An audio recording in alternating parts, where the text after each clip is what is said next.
Yeah, they think that, well, the question is whether or not. I'll give it to her. I'm not sure what time. Try to run down there before the meeting starts. It was a weekend. It wasn't learning class.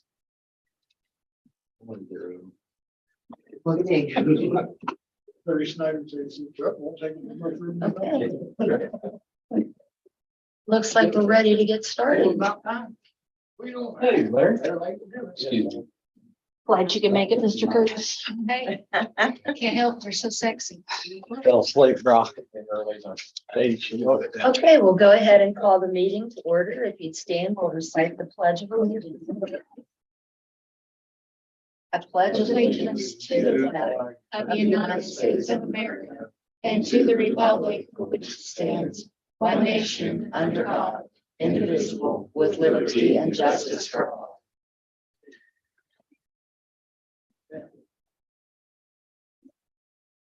Mayor Kim Harrison Edward, your Councilwoman Sherry Rogers. Here. Councilman Randy Bowen. Present. Councilwoman Debbie Gump. Herb Curtis. Here. City Manager Nate Stansberry. City Attorney Brian Bailey. Here. Finance Director Susie Johnston. Excused. Assistant Finance Director Joe Solzberg. Here. Chief Mike Posey. Excused. Chief Jimmy Settle. Excused. Building Code Zoning Officer Marty Lewis. Street Commissioner Mike Starrett. Sanitary Director Dee Evans. Okay, we'll note that there is no one signed in for public comment, so we'll move on to old business. Adoption of 24 municipal levy. It's been advertised in the paper. It's in your packet as the valuation forms self-calculate. So I think this one recommended if you all approve the FY24 municipal levy. I move to accept the adoption of the FY24 municipal levy. Is there a second? I'll second. It's been moved and second. Any discussion? We'll have voting by roll call. Councilwoman Sherry Rogers. Councilman Randy Bowen. Yes. Councilwoman Debbie Gump. Yes. Councilman Herb Curtis. Yes. Okay, motion carries. Under new business, preliminary engineering report, discussion of phase 2 sludge removal and grade implications of proposed works. Well, first, I think we have a gentleman from the PSC with us tonight, right? Yes. Okay. Sorry, I didn't catch your name. John Harper, Okay. I brought some cards if you want. Dee, you want to start him off? Actually, we asked John to come today just to kind of give you guys a bit of background about why it is so important that we get these projects underway, why we get several of the issues that are current with the sanitary board fixed and underway that he's been aware of, and why it's important that we act on the rate that Zach has to talk to you about this evening and get those things underway and those things at least out on the table and talked about this evening and what can happen if we don't get funding and grants and rates taken care of to get these projects taken care of. What can happen to a city if we don't get that taken care of? He has more of a perspective than I can bring to you, or Brock can bring to you, or even Nate can bring to you about what can happen and what we don't want to happen if these things aren't taken care of. So I'm going to let him talk to you a little bit more about that before we have Zach talk to you or Nate talk to you any further about that. Before we start, can we, I know it's tight in here, but can we make room for Zach and Tracy to come in? There's one more chair there. I'm gonna be happy to leave. Can you leave, please? Yes, no, it'll be on Brian's lap. Tracy, I got a seat over here in the corner for you. Tracy can have mine. You sit over here. We can't put both of you all together, sit I can down. make laps. Just as long as. Was the fork spoon right? That one's broken. I'll get it. All right. One's back in the back. Come on. Okay. I don't have a big speech plan. I just want to tell you what I do. I'm with the engineering division of the Public Service Commission. And I mostly investigate complaints, but I also provide assistance to the water and sewer utilities with whatever they need assistance with. And I do technical assistance. So if you have any technical questions, I'm mostly here just to answer questions, but to kind of briefly summarize what Dee was talking about.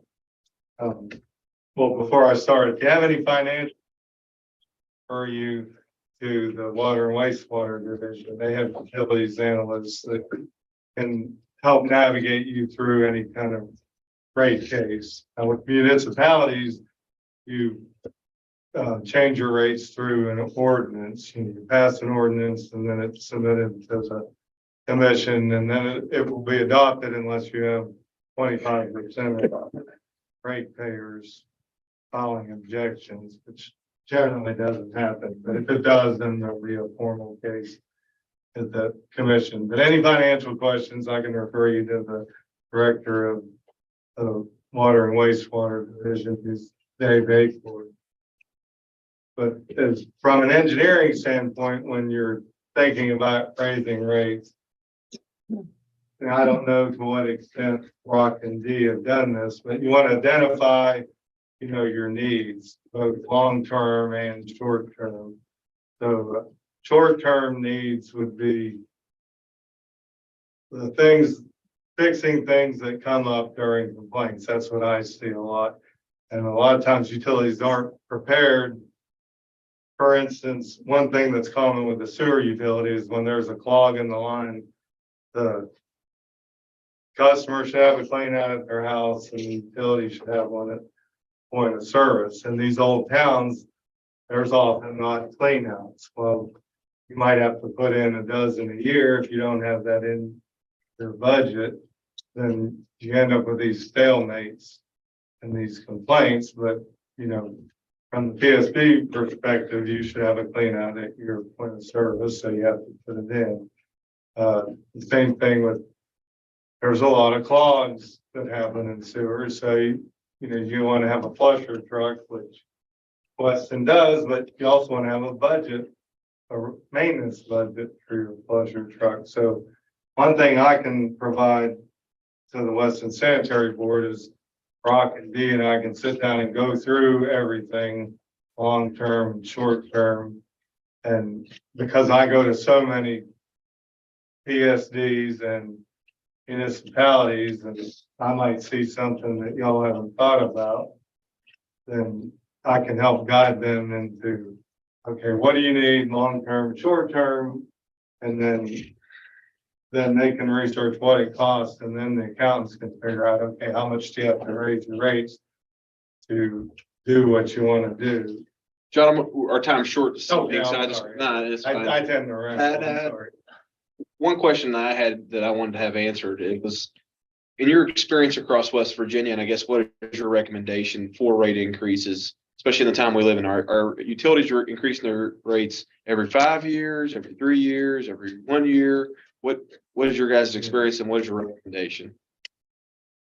Well, being not a financial staff, I can't make a recommendation one way or another. What I see, a lot of municipalities put things off too long because the council people and the mayors want to get reelected. Be careful, there's some of them in here. And you don't want to make all your constituents mad by raising the rates too much, but they'll put off things too long and then everything falls apart. Now, if everything falls apart from the PSC's perspective, there's new legislation the last couple of years with distressed utilities. I don't know if y'all are familiar with that, but the commission can now make another utility take over a distressed utility. Now, none of those cases have gone all the way to fruition yet, but you don't want to become a defunct utility that, and what the main things with distressed utility are insolvency and lots of complaints. I'm not saying that the complaint in with Weston, we've had a few, but nothing out of the ordinary. Now, some utilities will just do a rate increase every year to keep up with inflation. And I'd say what I see most commonly is every 2 or 3 years, rather than waiting, 8 years or 10 years. And do it in small increments rather than trying to get a 30 or 40% increase through. Yeah. But the financial staff would be able to give you better guidance on that of what, because they work on the rate cases and I don't. Is there anything else, or Brock, you guys want to touch on with John here? Just if you would, maybe sort of post-COVID pricing and just the Oh, okay. way That's things have. Yeah, the pricing of all the materials have, with the water and sewer projects, have gone up more than other things, more than gas, more than groceries. I think a lot of it has to do with supply chain problems and all the PVC pipe being made in China. But, I've seen prices at least 50% higher, and on some things it's double. It's just, and they need those materials and supplies to fix problems in the system. And, if you don't keep up with your rates, then you won't be able to purchase those. They should have a certain number of feet on pipe on hand and a certain number of clean outs and taps. And I can work with them on figuring that out. All that costs money, and certain things that it's affecting the water utilities more than the sewer. With the sewer, the PVC pipe is what's really gone up. With water, it's anything made out of brass, which is valves and meter setters and tap valves. Pump supply chains are terrible right now. Yeah, and- Can't get pumps. Pumps and pump control panels are even worse. Parts for the control panels and they've gone up in price. Anything else you guys want to bring up? I'll bring up. So the long-term projects you want to think down the road, Brock mentioned to me, trying to get all the I out of the system. That's, water that go into the sewer plant that shouldn't be going in there, people's roof drains. So you might think about long-term funding a smoke testing program. You haven't done that yet.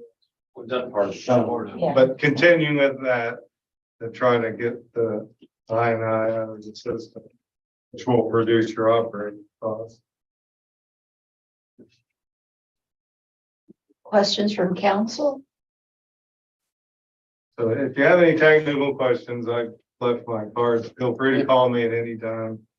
Because I'm supposed to be in the assistant section of the commission, although I tend to spend an inordinate amount of my time on complaints, especially post-COVID. Yeah. Tracy or sanitary board members, any questions for Mr. Hartman? No. Okay, thank you. Thank you very Thank much you. for coming this evening. Thank you, Mr. Hartman.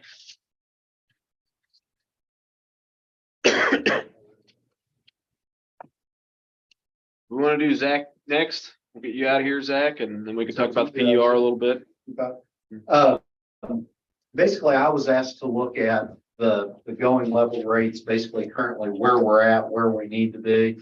And then they're also looking currently right now at a project of approximately $3.2 million. We looked at the going level where they currently stand, and we believe they need approximately a 10.2% rate increase. And again, that just deals with, just what PSC was just talking about, inflation on everything. It doesn't matter what it is, from grinders to pumps. I mean, we were in there working on June 30, 22 report. Every time we turned around, they're buying pump after pump after pump. And it's just an unfortunate issue. that's what happens in sewer districts. It's not just Weston. Anywhere we go, we do a lot of utilities all over the state, work for about 105 utilities. And sewer utilities are notorious for having to replace pumps well before their lives have, been gone. So that's another issue. But with the 10.2% rate increase, what that allows us to do, that'll allow us, one, to pay all of our O&M that we have. We've looked at what the power has done. We've looked at what the chemicals have done. We've looked at what the repairs have done, all of those increases, and built those in. That'll also allow them for their renewal and replacement reserve, which are capital items that they can spend the budget on of over $125,000 a year. And then that'll also allow them to fund their Senate Bill 234 account, which is the 1/8 of their O&M expenses that are required by state law to put aside each year. And unfortunately, if they don't put that aside, they're in violation of state code. The 10.2% rate increase, that would get us to going level. Then we're looking at approximately a $3,235,000 project. And we believe that we can get the majority of that project grant funded. Out of the $3,235,000 that we would need, we're looking at borrowing $635,000. So if we could pull that off, if we could pull that off, that would be very, very beneficial to the Weston Sanitary Board. And that loan would be at approximately 1.75% interest rate, which is a very, very low rate right now. And that would be through the Clean Water Sewer Revolving Fund. No. Thanks, Zach. So what we would be. Zach, before we move on, is that including our ARPA portion in that $600,000 calculation? The only portion that is included in that is $100,000 of ARPA. Okay. The funding package that we have is a loan of $635,000, which you qualify for. You qualify for DEP SRF debt forgiveness, i.e. a grant of $1.5 million. You qualify for an Infrastructure Jobs Development Council grant of $500,000. And you qualify for an Economic Enhancement grant from WDA for $500,000. And we also have in here ARPA monies of $100,000. Okay. That makes up the $3,235,000. That's less than what we had last time we talked. Yeah, it's a lot. Yeah, better. we went through and Okay. adjusted those Okay. numbers Thank to what goodness. we believe would be more realistic that we can come up with. What No. project is this? Would Phase you 2 mind- sludge. Yeah, the permanent solution for the Okay, sludge. all right. When you talk Phase ARPA 2. funding, is that what we've already given you, or do you need 100? No, I believe that's $100,000 additional money. And then I know that everybody's interested in, One more question for you. Sure. The O&M of the sludge facility, is that built into that 10%? the O&M of the sludge facility. We've got the O&M built in a pro forma that Bob gave us. What does that mean in English? He gave us pro forma additional numbers of about $11,000. So you put that in the level funding? That's in the pro forma number. Okay, not, Because what we're looking at going level, what we need today is approximately 10.2%. And then when we do the project, we would need an additional 1.8% okay. on top of what we're already asking for. So, and doing a $3.2 million project and only having to raise your rate a couple percent is a pretty good deal. Oh, okay.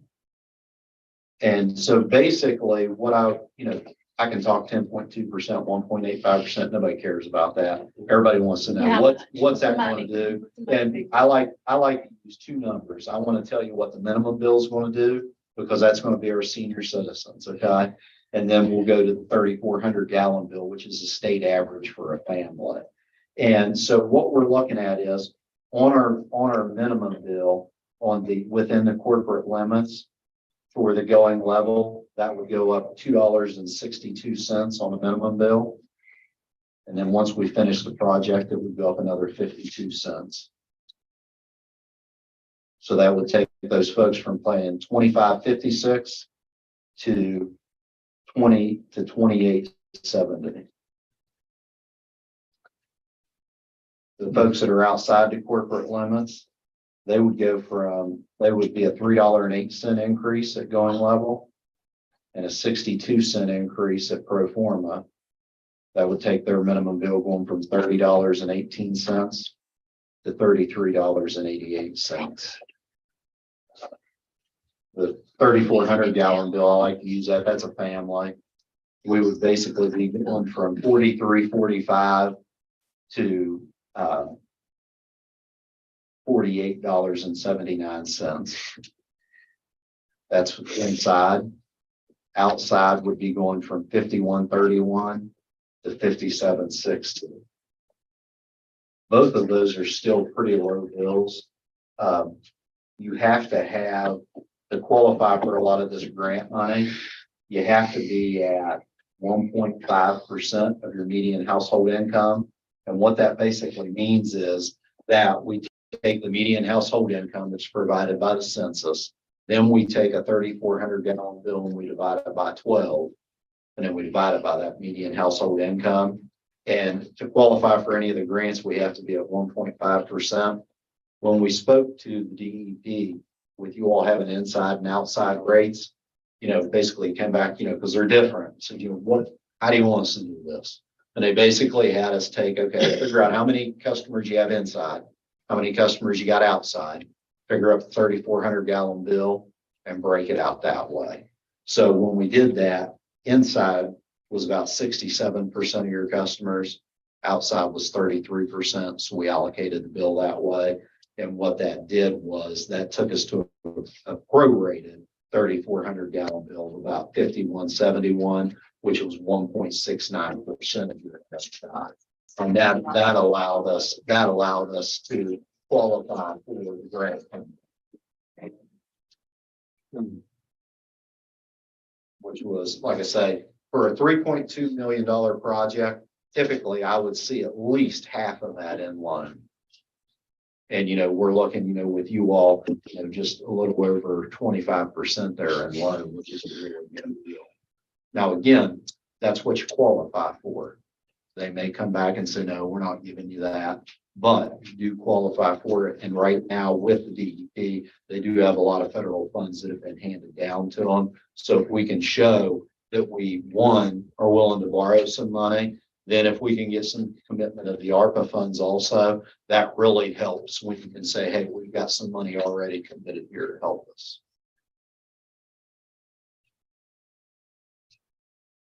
Does anybody have any questions for me? I know that was a lot to take You in. explained it very well.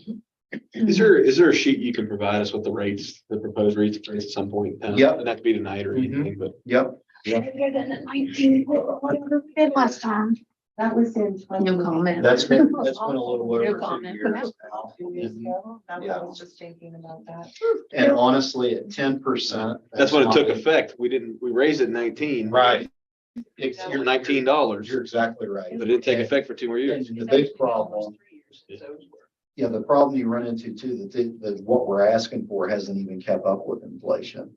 I know that when the Public Service Commission comes in and they work on, because public service districts cannot create their own rates, they have to go to the Public Service Commission.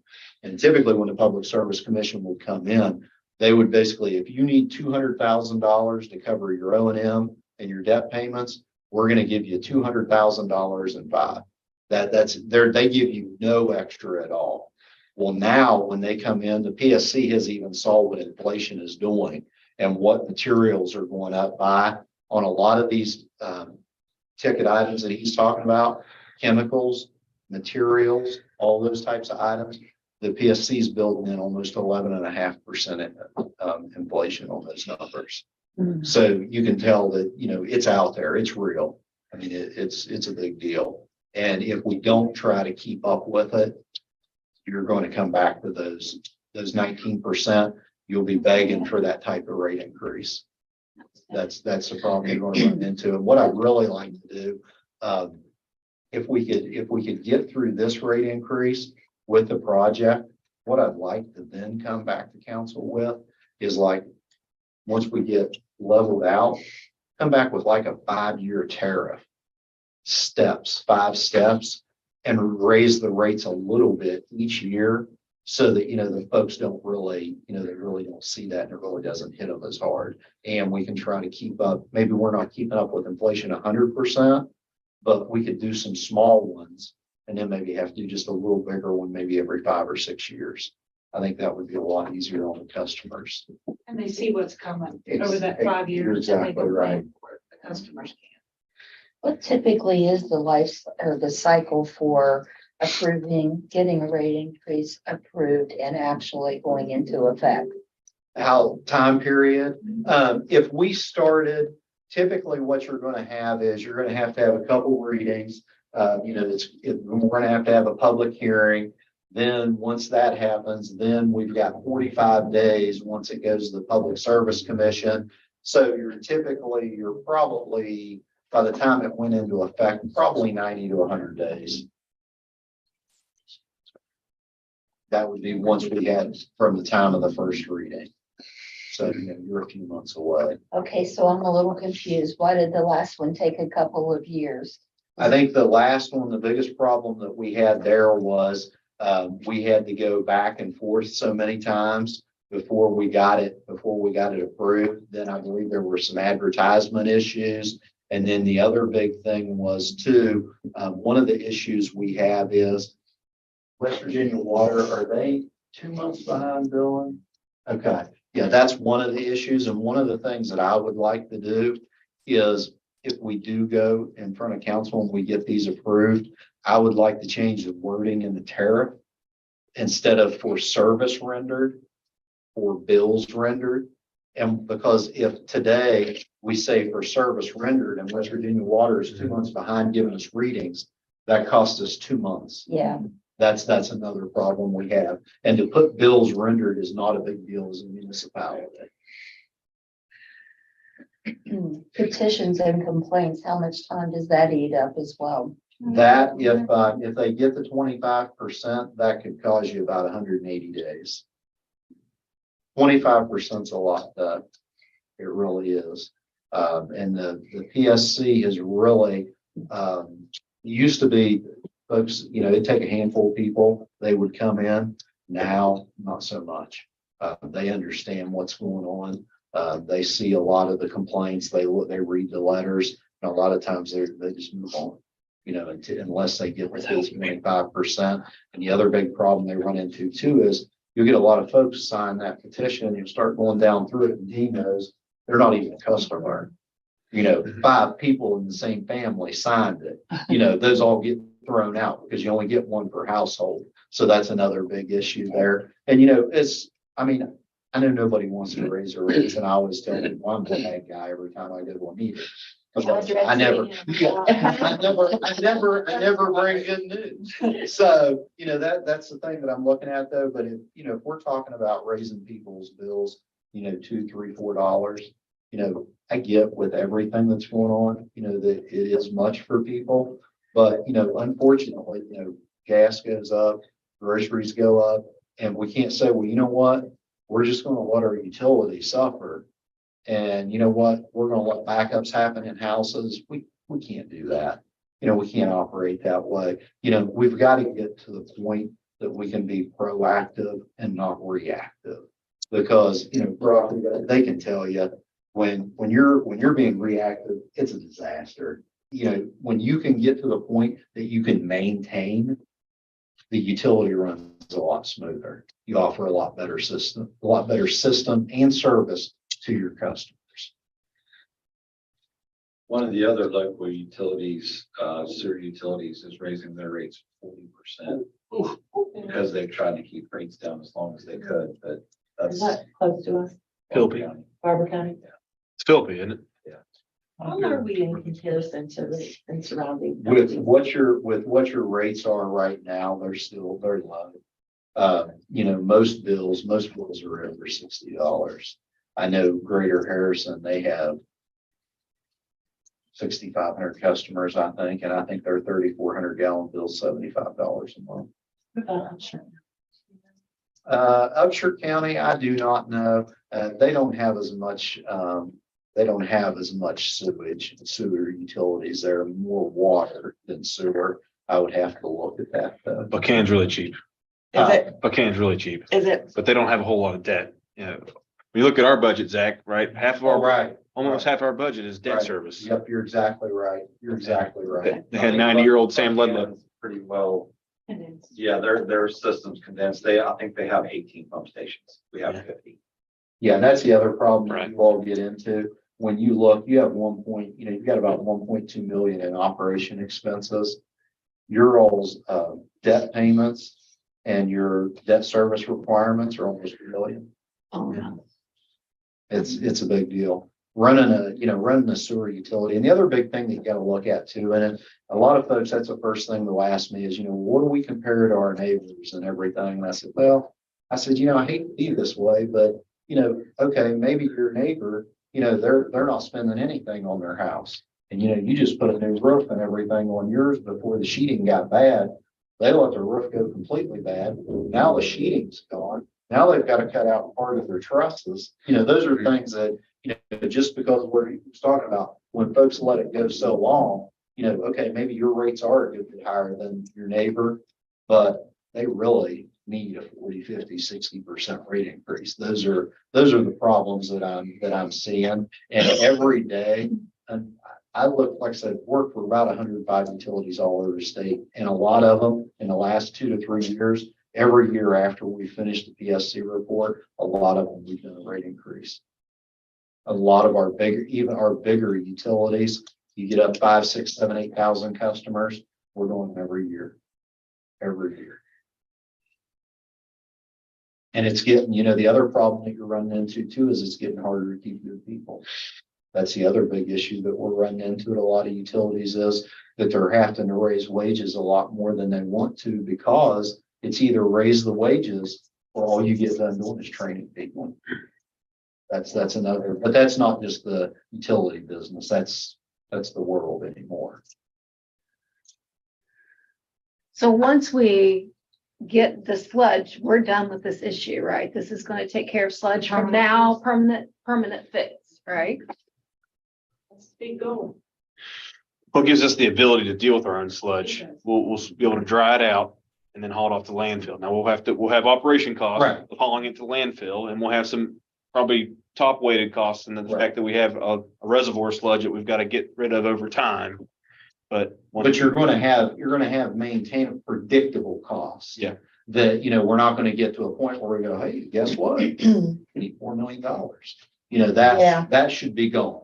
That now we're going to have it's going to be basically built into your rates as we go forward. And it'll be something you guys can handle. accountability, That's sludge, but we're gonna have a way to deal with it. Yeah. It's not gonna be at the top of the tank, right? Yeah, shouldn't have 20 years at once. Right, so we're not gonna have that 20 years. No. And unfortunately, I'm working at a couple other places that were running into the same issue.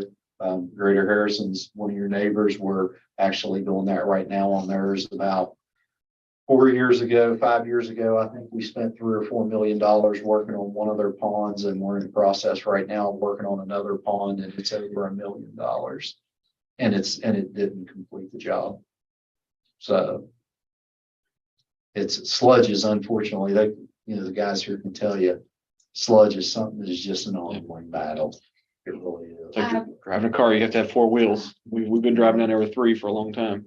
Question, say the commission is looking to expand east. Will we have enough room to handle the sludge from those projects? If we have everything in place, we will. Yes. Yeah. But not currently. No. And if we broke ground today, you're probably still looking at 18 months to 2 Right. years. If we had the funding and the money's available to bid, we're still looking at 18 months to 2 years to probably have something ground ready.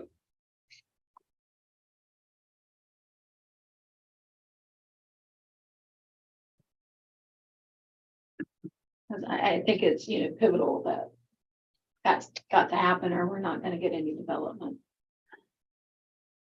Included in their proposal, maybe you remember, they've included Yes, funds for infrastructure. Okay.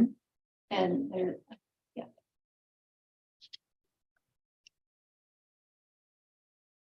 Questions?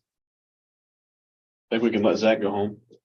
All right. You don't need anything else? No. It's not that bad. I'm used to going into meetings and if I can walk out and nobody yelled at me, it was good. Take care, guys. Thank you. Yep. Dobbins. I didn't give you guys a full, I actually didn't even give you the PER. I don't think. I think I emailed maybe a portion of it, a redacted portion. It's 300 and some pages and I don't figure people. The test update? Yeah. Yeah. Yep. And one of the reasons we wanted to talk about this tonight was originally at our last sanitary board meeting, a week ago, we were looking at a $500,000 ARPA contribution. And so I said, we've got to get this in front of you all before we go any further here to get clarification. Because I don't think anybody was ever saying that was something that we wanted to do.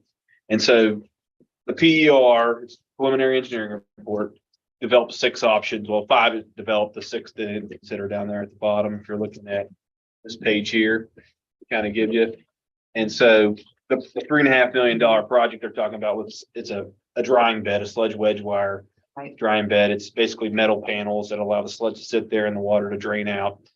From an O&M, you can see on their list, it's the cheapest of the operating costs. Really, the only thing that was, in my mind, even competitive was alternative 5, which was continue to do what we're doing, but put away 140,000 plus each year to hire a third party to come in and squeeze our sludge from time to time. And to me, those costs were not going to hold up over time. And something that was brought to my attention after that meeting. Yeah. Is, so like right now we qualify for like $2 million worth of grants and monies that we don't have to pay back. If we were to have a third party come in, I don't believe we would qualify. It's for that. straight cash. So from $1, we would have that cost. So that puts the drying beds at a way more of a better deal than the other option. And it's a better operational situation for these guys. I mean, if they're going to be involved in the sludge, essentially they're going to be able to turn a valve, turn on a mixing tank that's going to give a polymer into the sludge that will allow it to dry quicker and harden up. It'll sit on the drying beds 24 to 48 hours roughly, and then they'll be able to use a front loader tractor to drive on that drying bed, scoop it up, put it in a dumpster, and haul it off. So which alternative are we looking at, Nate? Alternative 1, yeah. Oh, okay. And so that doesn't, Oh, I so see. you see, it's 2.6 million. That didn't involve the engineering and the soft cost estimates. I understand.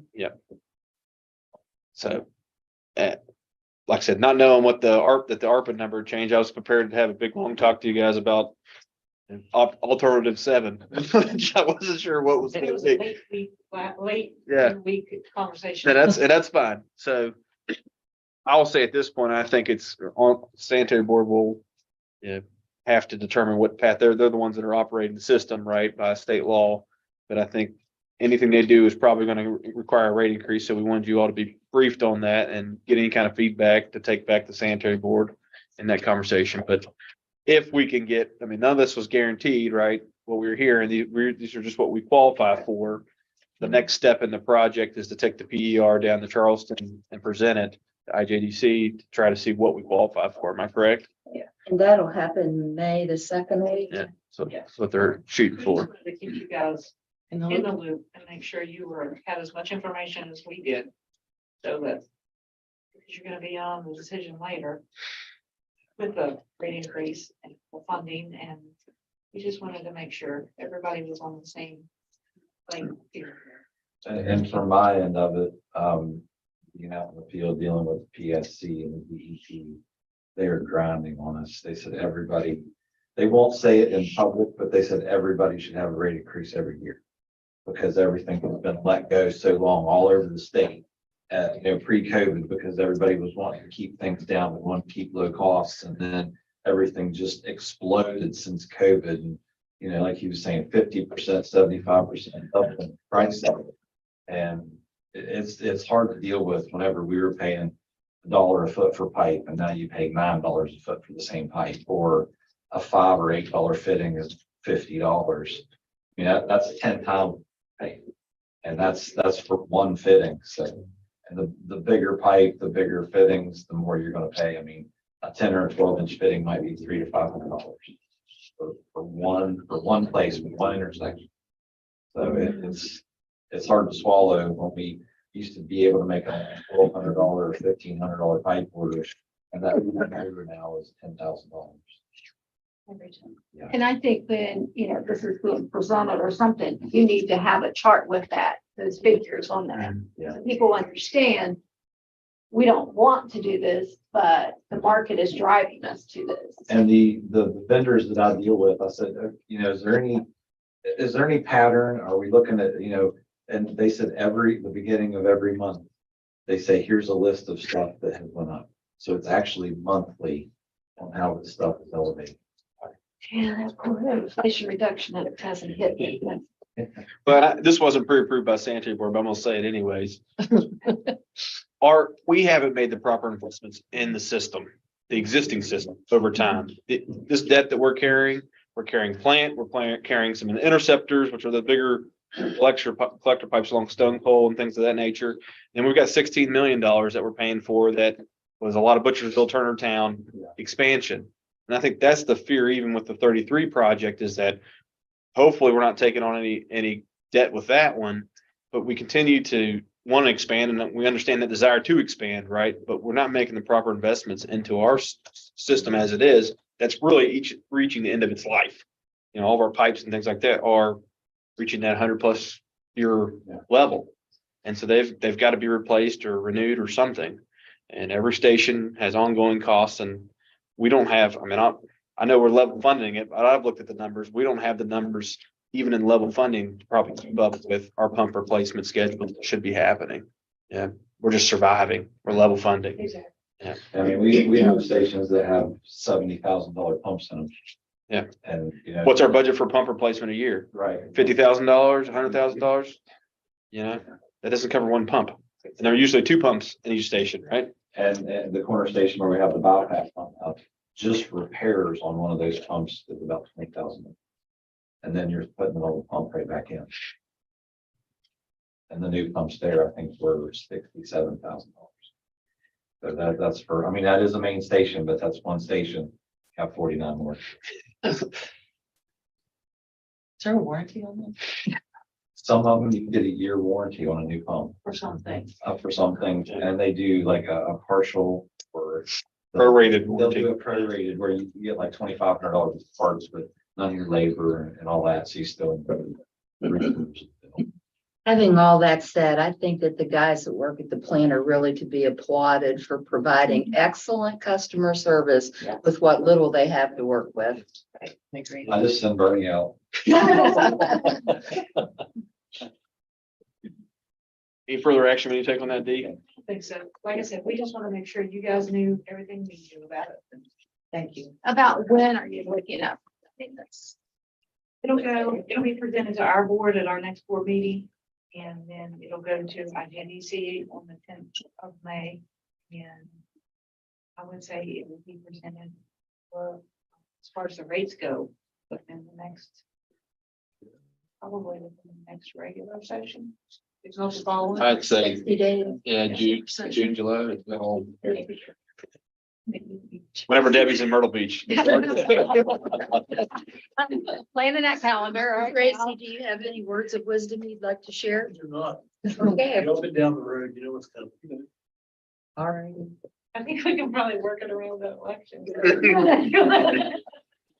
Get this hold off for a while. If it'll keep us from getting reelected, I'd rather do it now. But thank you guys for listening. What happens when?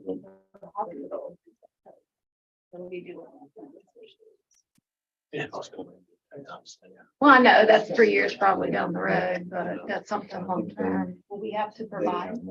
It's already there. It's already there for the, okay. Their bill's gonna go up a little. Walmart or. Oh, yeah. Fast, I think. It's there. It's Okay. also there for that. We're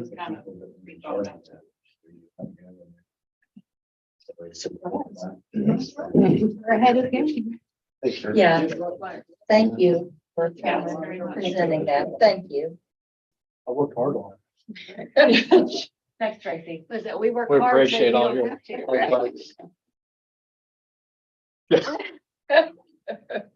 Okay, Okay, next municipal fee first due update and discussion. This is the continued discussion on a possible first due prior for the adoption and municipal fee adjustments increases. I think Nate presented you with that information at the last. Give me 1 minute. I have a presentation I want to throw up and I didn't throw it in the right file. And Oh, okay, sure. You want to pass out the packets I have underneath there, underneath my agenda, please. Go ahead and get out and pass it, yeah.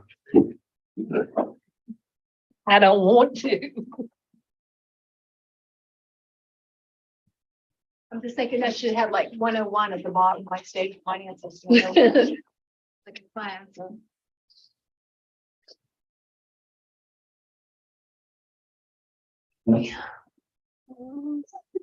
Taking them all, Herb. Yeah,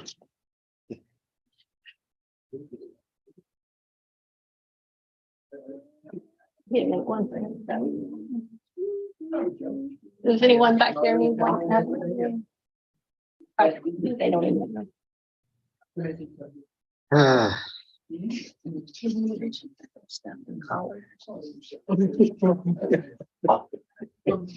Yeah, you wasted a lot of, You can't see that black and white. no.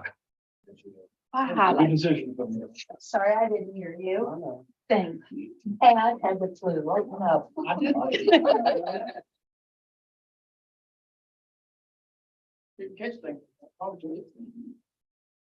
Only got it for you. It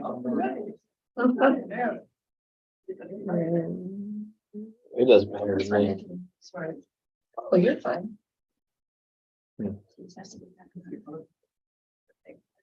Yeah. Hmm.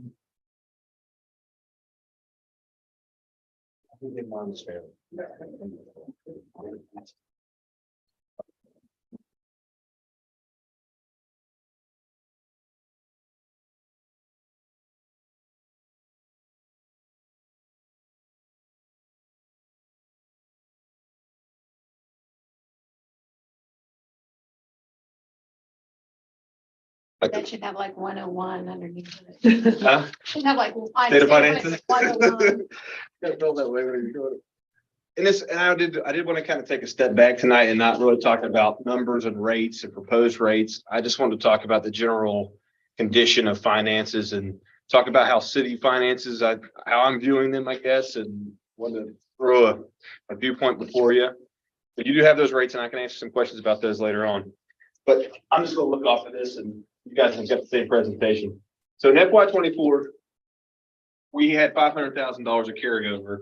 That was less than $1 million that we had the previous FY coming in here. So our base revenues are estimated around $2,454,000 a year. Okay, thereabouts. So we're $500,000 short if you can do the quick math. And that's proven true if our projections hold right, which I think will be pretty close. We're at our current service staffing level, whatever you want to call it, we're 500,000 over what we can currently generate with our current rates. Okay. So we got a $500,000 shortfall. You just heard Zach give the speech on what's driving these costs. And I've really racked my brain the last week. I'm like, my gosh, how in the world did we get to this point? But when I did the CPI inflation calculator, I'll show you a little bit. Inflation's almost 40%, not in the last year, but when you look at our numbers and our math, we've gone up almost 20% in 2 years, inflation wise. And so with that, you sit there and say, what's 20% of $2.5 million? It's about $500,000. And so that's where we find ourselves, which is fine. It's just reality. So over here was when I started working here. I think I came to you guys shortly thereafter and said, well, our rates haven't changed since 2009. Talking to Susie, I think I even showed you the same calculator at one point in time, $121, right? That's what they should have been from 2009. In 2 years, this is where we're at. So from 2009 to 2021, this is what your dollar changed into, your $100, and now here's where we're at. And so this slide here is just to say we've got to do something because it's going to get out of control on us very quickly. Where if inflation continues to go, and I think it's going to, looking at all the metrics, we could be looking at a huge issue down the line. Okay. we talk about fixed income people a lot. I wanted to bring this up. Joe and I looked at the COLA adjustments since 2009. So we set that at $100 in 2009, and people on fixed incomes paid $100, right, with their municipal fee. And they've gotten raises through COLA. They're about $135 at $100 with their COLA adjustment since 2009. So they've kind of tacked, which the COLA adjustment's based on the CPI inflation calculator. So it's going to do that. But just to realize that people with fixed incomes have had theirs done. We haven't taken our corresponding chunk of that income since 2009. Right? So increase or cut, that's the question when you have shortfall. We'll lose this just down the way here for a second. I didn't pick on anybody intentionally besides Brian and myself, but just to get the $500,000, you're taking an entirety of what our budgets are, street construction, which is all of our paving, livability, which I categorized parks and rec, beautification, historic landmarks. I put all that one big category. Okay. But those are just the things that, what are the, they're not people, right? They're cutting back the bare necessities here. Building department demos, so our $50,000 for tear downs gone. Part-time fire service aid. That's any kind of firefighter additionals that we need from VFDs. I cut, this guy's not currently working here, guy or girl. So I cut them. I cut the temp help, city manager health insurance, deputy chief health insurance. And so if you take our retirement contributions, you probably get to $500,000. I was still $5,000 short, just cutting those numbers out. If you cut all of this, Yep, that's to get to $500,000. it's not really possible. It's tough, isn't it? And other possible cuts was rainy day funds. So maybe you can save, your temp help or spread that thing out and get rid of that. But rainy day money is important too. We've got right now $75,000 in the bank or a little bit more than that. Something major happens, we need those funds. So just something to consider. This is where I've mentioned this to you a couple times, sorry, about philosophically, what are we doing? Pro Tax Foundations, independent tax research organization, one of the best in the country. There's taxes and there's fees and penalties. I want to point out taxes and fees to you. And so taxes are generally understood to be things that governments levy to pay for their general operation, their general needs. Fees, as you can see here, are imposed for the primary purpose of covering the cost of providing a service. And so what we're going to see as we walk through this is our relationship in taxes versus fees versus our fees and what we're doing as an organization. Okay. So in the city, this is what we can control as taxes. We have a lot, I want to say a lot, but we have numerous taxes out there that are kind of autopilot that come from the state and things of that nature. But our property taxes are controlled by the assessment value. They're capped by state code. And right now we're at the highest levels of property taxes. So those can't be adjusted any further. Now, I didn't mention there's excess levy taxes. So you could pass an additional excess levy with voter consent to raise property taxes in addition to cover specific needs. Utility excise taxes, those you see on your bill, you pay an excise tax on there. That's at 2%. There's no room for raising for that at this point. Business and occupation taxes, they're self-reporting. It's a tough thing for us to police. We lowered some of them as part of the sales tax initiative. So I don't know if there's a cooling off period where we can raise those back, but I think the ones we lowered were manufacturing, right? So not like we're going to generate a whole lot of that anyways. Like I said, so that's largely capped out as well. And then sales taxes autopilot, right? And we see that we got our sales tax quarter back this week. We're at 168,000. So I think we're seeing the effects of inflation. It's rising steadily. It's not changing all of our problems, but it has continued to mask sales. Right. What would we normally expect this quarter? It goes all over the map, but I think, around 150, 160 where we've historically been, but there seems to be no right. There's one quarter that's always low. I think that's the first quarter, but after that, they've all just kind of been over the map. I want to talk to you class 2 property taxes. So these are owner occupied. Okay. I pulled up my tax ticket just to give everybody in the room a quick review on how this works. So the assessor goes out and appraises your property. He comes up with a value, and it's usually based on market rate, I think, of some sort of calculation, right, Joe? Okay. And he's got some inside connections there. He keeps me straight. Then they take 60% of that appraised value, and that's your assessed value for your property, right? So on the city property, I think I'm somewhere $90,000. So my total assessment including land and building at 60% was $52,000. They put that in their calculator and calculate the different fees. So my total property taxes, you can see on my bill, this is half a year, 296, times 2 is 592. That's what I'm writing a check to in some form or fashion to county every year for. This is the portion that comes back to the city, $130.35. So you see people out there saying, well, I'm taxed too high, city's making too much taxes. I find that hard to believe. I don't think $130 is very much. And I know that's all relative. Most of it goes to the Board of Ed and the excess school levy. Quite a bit. I mean, that they get more than the county. Yeah, and those are dirt. I mean, in Vermont, even at my assessment level, my taxes have been triple, quadruple that. Easy. In Fort Scott, Kansas, which I looked up the other day, its median income is our income. My property taxes on a home like that were $1,500 to $2,000 a year. So I think we're doing pretty well from a property tax standpoint in that sense. Here we just we took West Virginia Property Viewer because that you can't get all your property data from the assessor. They make you come in and look at it and don't give you any of it. So Property Viewer somehow has access to some older data. And so 2021 is the most recent that we could find. We downloaded that into GIS, make this quick and dirty. And there's multiple parcels out there, so it's tough. You can't just take every parcel and figure it all out. So what we did was kind of run an analysis to try to combine based on people's name. We combined all their properties into one ticket essentially, and then figured out what their appraised and values were, because that's what is listed as their total appraised value. And so in Weston, we took that and put that in Excel, ran the average function and the median function to figure out what in Weston with those conglomerate, what are we looking at from a tax standpoint? You know, is Nate Stansbury paying really, am I living cheap or high on the hog or what am I doing? And so when we did the Weston, and this is just owner occupied. Okay, the average appraised value was $74,000 for property, and the median was $64,000. And so when it comes to assessment, that's what it is. So annual city portion of tax was, for average was 112, and the median was 96. Yeah, is that completely accurate? I won't say that it was, but it was pretty close. Yeah, it gives you the magnitude of what people are looking at out there. Yeah. Sure. Okay. Like for me, I'm outside of the city, but I still am providing fire service, sewage, that kind of stuff, but you get no contribution from property taxes. We paid Marty to say that.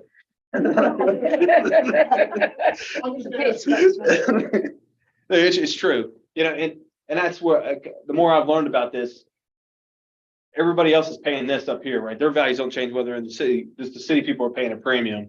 So when we call in the sheriff's department says you're in the city, we're not responding to, I get a little irked by that at times because we pay the same tax everybody else in the county pays. We should get that access to those same services in some form or fashion, right? So those are things I think down the road need some addressing. Animal control. Yep, animal control is another one. So we're leaning on that a little bit. So current municipal fee rates. This is kind of talking about Marty. These are just our current rates. Owner occupied is $100. So you took the tax rate. My house I paid whatever it was $107 or whatever, and plus another $100. That's what I'm contributing to the city in my household. Outside my sales tax or whatever you want to look at that. But what am I paying as a user? $200 a year. It's not very much in my back for three services. These are the apartments, $150 or non-owner occupied buildings, and that's what they pay per unit, and then business use $275. That's our current rates. One thing I wanted to point out to you, Marty made mention of some of these. There's some people that are falling through the cracks here. The more I think about it, right now we don't charge any municipal fee to vacant lots. Yeah, we have a brush fire department shows up for that. If we have a homeless encampment on your vacant lot, police department showing up for that. Are you driving to your vacant lot? There's a street fee for that. And so there's just a whole segment of people out there that we haven't charged because they didn't have a structure that really are getting provided some kind of city service. And does that have to be the full amount? I'm not saying that, but I do think that they should contribute in some form or fashion. No charge to non-city users. And so Marty's making mention of, people living out there getting fire access, what the first due fire fee is trying to address. But also, this is just something to bring up. In some municipalities are charging their people who work in the city that don't live there a rate, a user fee. Use the streets and the police protection and all that stuff. Seems wild, doesn't it? But, Yeah. and I looked up, Huntington's, I think is $2 a week. Fairmont's was $2 a week.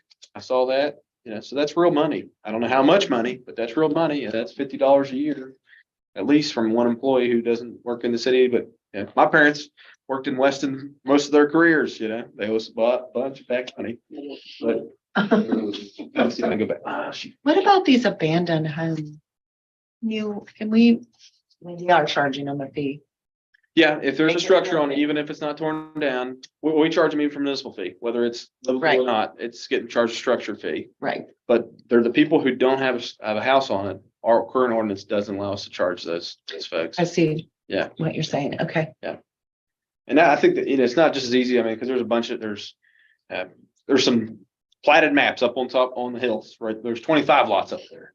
Do we charge each one of those 25 lots, or do we charge a per acre fee or something like that? I think those are things we'd have to figure out, but in my mind, they're getting a service and not contributing to it. Their first due fire, and I said no square footage. So a lot of municipalities on this fire fee, they charge by the square footage. We're not doing that at all at this point. Bridgeport's fire fee, I'll make quick mention of them. Those are $100 for city users, and that was just for fire. They didn't have a street fee at this point, I don't think, or a police fee, because their other taxes cover it, but for fire was $100. They charge even more for the people outside of Bridgeport. So all the rich people live in Bridgeport. They charge all the poor people who live outside of Bridgeport even more for their fire fee, which was allowed by Supreme Court ruling. So just something to think about there too as well. This is the West Virginia Code on Services and Fees. And I'll read just a little bit. Municipality which furnishes any essential or special municipal service, including but not limited to police and fire protection, parking facilities on streets, parks and recreational, street cleaning, street lighting, street maintenance and improvement, sewage and sewage disposal, and the collection disposal of garbage and refuge. So I highlighted these green because I think traditionally in our minds, we're willing to pay a garbage bill, a sewer bill. But these things here, even though state code has grouped them together, we find it odd to pay for that service, the cost of that service, for some reason. And there's some justification to that. And I highlighted this green because I just like Parks and Rec, and I'm going to point out that we can charge fee for it. Okay. And this is to impose by ordinance upon the users of the service reasonable rates, fees, and charges. And so I think as part of, we've got Mr. Dobbins here, he's calculating what is a reasonable rate based on their expenses and the revenue, projected revenues. And that's what we'd be required to do to charge those rates. We haven't necessarily done that in the past, but I think we're fine because we've never charged more than what we required. So in your packet, I gave you a couple extra sheets that I'm not going to show here. We're on page 12, it's kind of faded. So what I did was I took our revenues, just to be real brief about it, and I broke those up into taxes and fees. And I broke them up even further in the categories within taxes and fees. And you can see those categories up here. So you've got a page with revenues written on it in ink that shows you how I broke those up. I'm willing to argue about those at a later date, but I just wanted to show you my rhyme and reason there. And what I wanted to kind of say is, like, if somebody says, why pay my taxes? Well, I wanted to see how much residential people were paying, class 2 users were paying in property taxes, because I could see them saying, well, my property taxes should go to the streets. So I wanted to kind of look at those kinds of things. But I also wanted to put it under that microscope or that paradigm where taxes are for the general operation of government. Fees are for the provision of services. Okay. And so you've got this same chart that I'm showing you here. These are the categories. Taxes for the resident, they're paying these percentages are the total percent of the total taxes. So your residential strictly being paid by the class 2 owners, 5% of the total taxes being paid in the city. Business taxes, which is like B&O, whatever else is highlighted there. Some of those things, that's quite a bit. General taxes, those are things that businesses are both paying sales tax. Businesses, they buy something from somebody else, they pay a sales tax.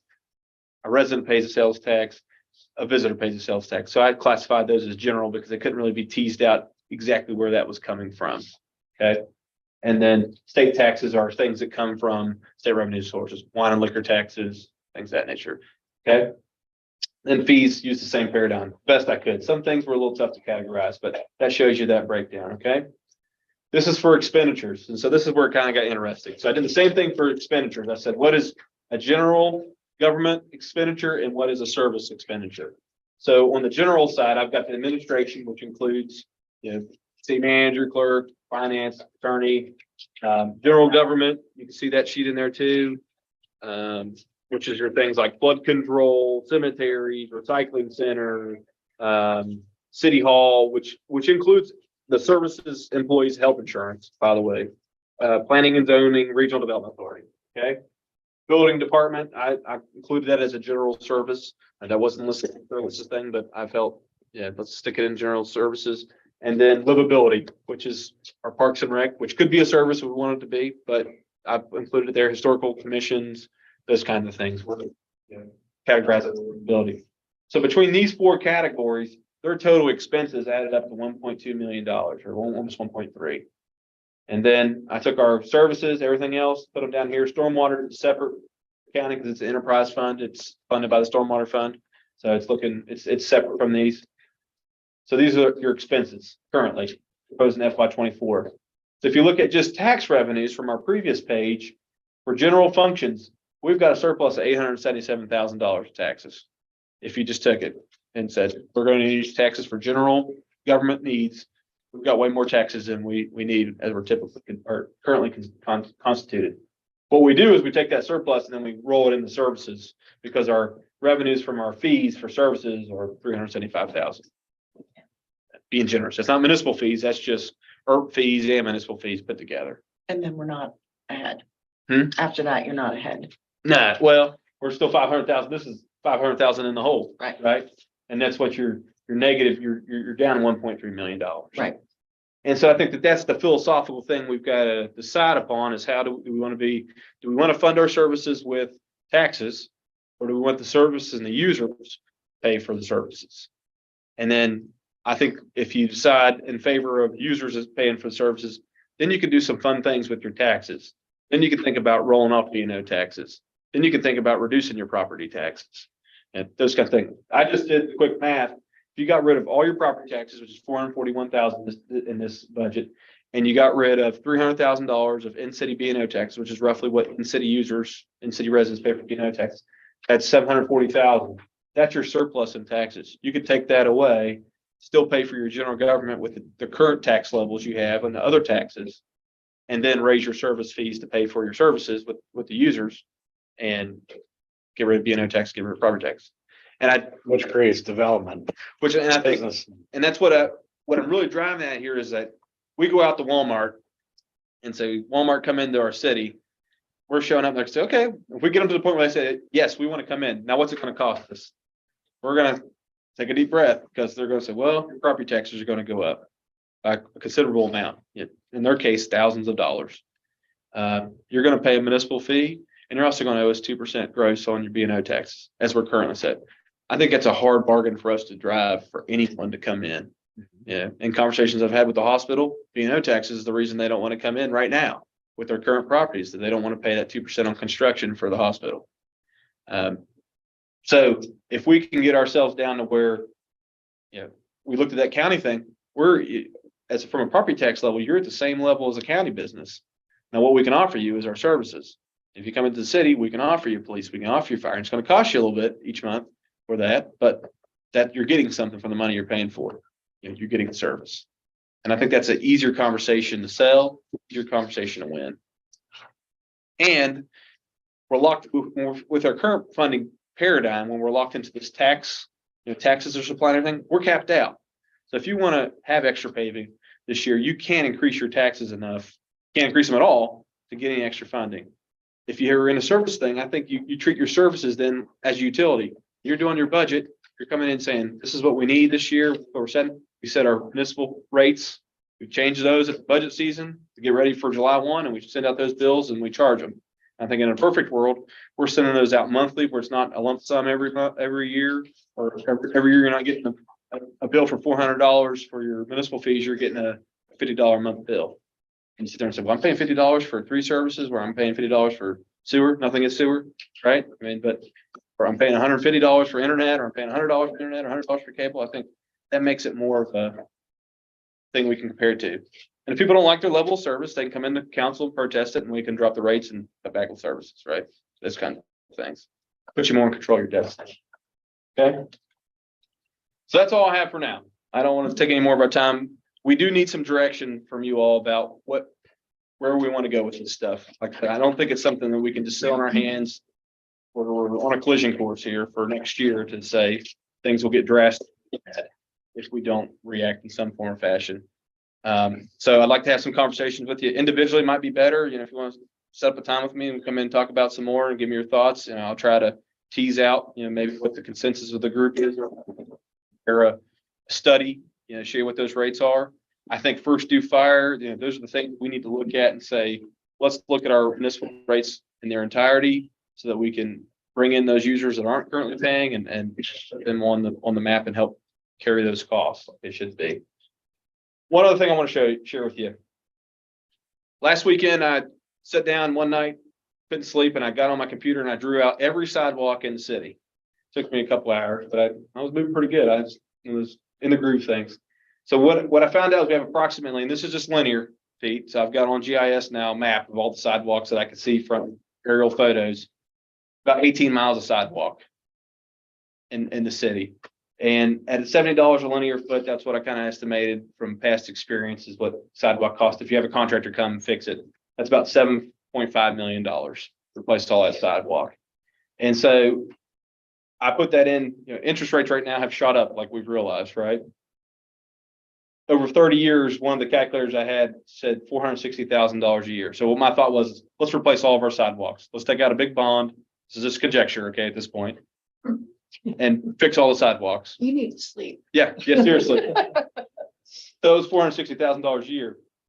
This is mainly about interest rates at 2%, because they've talked now, interest rates have shot up, and now the Federal Reserve's looking at maybe doing some easing. And so they think interest rates may drop. Now, I've been saying that for a couple of years now. We'll believe it when we see it, right? But if we had done this in 2015, we could have probably got 1% interest rate. But at 2%, it's $334,000 a year. And so my thinking is that for $100 a year, it's right now for residences, that's what we roughly generate in municipal fees.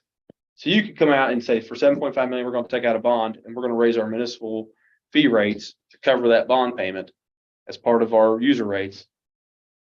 And you could almost replace all the sidewalks with a reasonable interest rate and have nice sidewalks everywhere in the city. And so that's not to say, hey, we should do that for sidewalks or anything like that. But I think right now the city, not the sanitary board, but the city itself has very low debt levels. We're not servicing debt really for anything outside of fire trucks. So I think we need to pay attention to that as we go forward here. If interest rates present themselves, maybe it's not $7.5 million worth of sidewalk. Maybe it's half that. And that's just replacing 18 miles as is. If you look at the map, we've got sidewalks over here and sidewalks over here and nowhere in between. And they don't make a whole lot of sense. But maybe we develop a plan and say, let's replace, make main arteries in every neighborhood and things like that, right? You make strategy for it. But when you're working off a small budget, this is not an abnormal way of operating. This is a good idea as far as operating. When you're operating off a small budget and a small annual budget, this is one way of operating that's not abnormal. No. To get things done, Right, and I think sidewalks is a good installed sidewalk's gonna give you 50 years. So this is a 30-year term payment. I did this quick math here in 1993, that was 30 years ago. If we'd have done this, I took this payment and just stuck it in the inflation calculator, our payment been about $160,000 a year. I don't know, interest rates probably weren't there, but if they'd had foresight and known inflation was going to be what it's going to be, we'd be sitting here with nice sidewalks all over the city and we'd be paying $160,000 a year for it. Yeah. Cheap, And so, but if you're creating a plan, even if it's 3-year plan, 5 or 10-year plan, to advance your development and all, this would be a piece of the puzzle for your infrastructure. Yeah. Agreed. We could apply for the transportation alternative grant and Yeah, get a if little. we'd applied in 1993, we might have been getting it by now. 2 of the grants that are available right now. Okay. Yeah. And I'm fine with it. Got them up. All right, And good. we did apply for, I know that's how Buchanan is doing theirs, but we did apply for that in 2021, didn't we? Yeah, we haven't since. And we didn't get it. I never even got a rejection letter. Well, why don't we just apply for what you did before? Send them. Well, they also said when I originally called, they said they could help you. Okay. So if you have Oh, yeah. questions, like call and say, hey, this is what I did last time.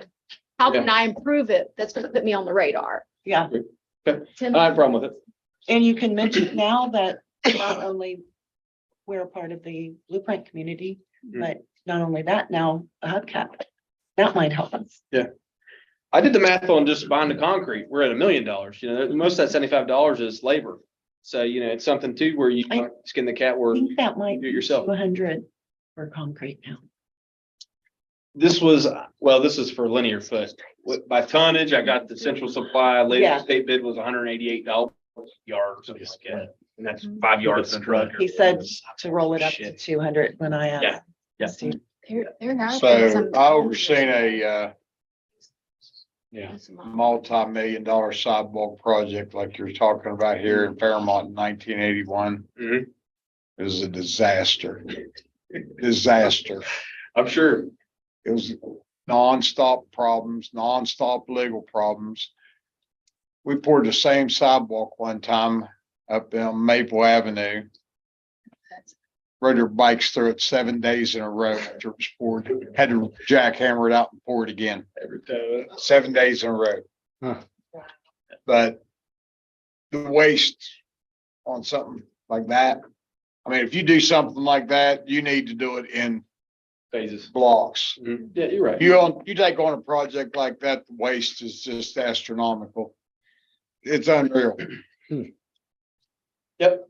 I just wanted to And point out. Fairmont didn't improve one bit when we put all them sidewalks in and them poor neighborhoods and things. It didn't help nothing. Didn't help a thing. Hey, next time do streets. These streets. Well, and that's, I do have, You can't see. I do have I do have that figured out. That's why I got the I side. mean, targeted sidewalk repair probably is a good thing. But that's just my input. Like I said, I dealt with it. We get that comment a lot, feedback from people about sidewalks. And this is, You know, right now, we don't even take ownership of sidewalks necessarily, right? I was an engineer at the city of Fairmont in 1981, assistant engineer. That was And the discussion I it, did for the comprehensive plan. Yeah. David, to talk about streets just for a second before I move on. We have, I think, 30 miles, 30, somewhere, it's approximately 30 roughly. And when I have a composite width for segments of streets now, and I've driven them and for alleys. And some of it's a little bit rough, but it's for the most part done. I back in the napkin when I first got here, I said, you need about $250,000. I did all the math, it's about 260. And that was including doing alleys, and that was a 20-year replacement schedule. So I do have that. At some point, there will be a conversation on that, but that's what you're looking at. That's why I said when street construction, we're only doing $100,000 worth of paving. We're not keeping up on a 20-year replacement schedule. So we've got to find ways to generate those flows of cash. And I think if it's something they see, like seeing the Yeah. streets paved, they're Seeing more the apt, sidewalks, seeing they the are trees. more apt to Yeah. say, okay, I'll put in that extra $30. Sure. $40. Yeah. If they see they're getting something for their buck. Agreed. Because some of these things they don't see every day. You know, they're getting it, but they No, don't. I don't think I didn't realize, when about a lot of things Mhm. until I started here. Mhm. And there are a lot of things you take for granted, Mhm. streetlights. Yeah. That's one thing, Yeah. I mean, you don't think about who pays that power bill. Mhm. You don't think about who goes out and identifies them when they're out Mhm. and gets them repaired. There are a lot of things that as an average citizen, you don't realize the cost incurred about a lot of these things, therefore you don't see it, but they do see a sidewalk Mhm. or a street. Now, we're talking about spending money like this and we spent a lot of money on paving this year. I don't know if anybody's ever. Dave probably knows a little bit about this. But asphalt is basically what they call bituminous concrete, right? Agreed. Yep. Not anymore. Not anymore. There's no way these streets that we paved are gonna last like they did 20 years ago. They're not gonna do it. Because I can tell you what, I dug up some bituminous concrete today. That thick, right? Piece of it that long, I could take my hands and fold it in half. Did it break or was it flexible? Huh? Did it break or was it flexible? It was, you could. It broke after I got it to a Okay. certain point, Okay. but at one time when you rolled asphalt down, it was spark when you'd hit it with a spud bar. You couldn't break it. I mean, if you did break it, it broke in chunk. It's not the same stuff anymore. It's not gonna last. So when they're selling you on these products and then the prices went like that. But the Everything else? amount of years that it's gonna last, it's going like that. Because it's not the same product. I mean, I didn't realize how much that changed until today. There's all kinds. Am I right? It's lack of, yeah, there's a lot of stuff that lacks anymore.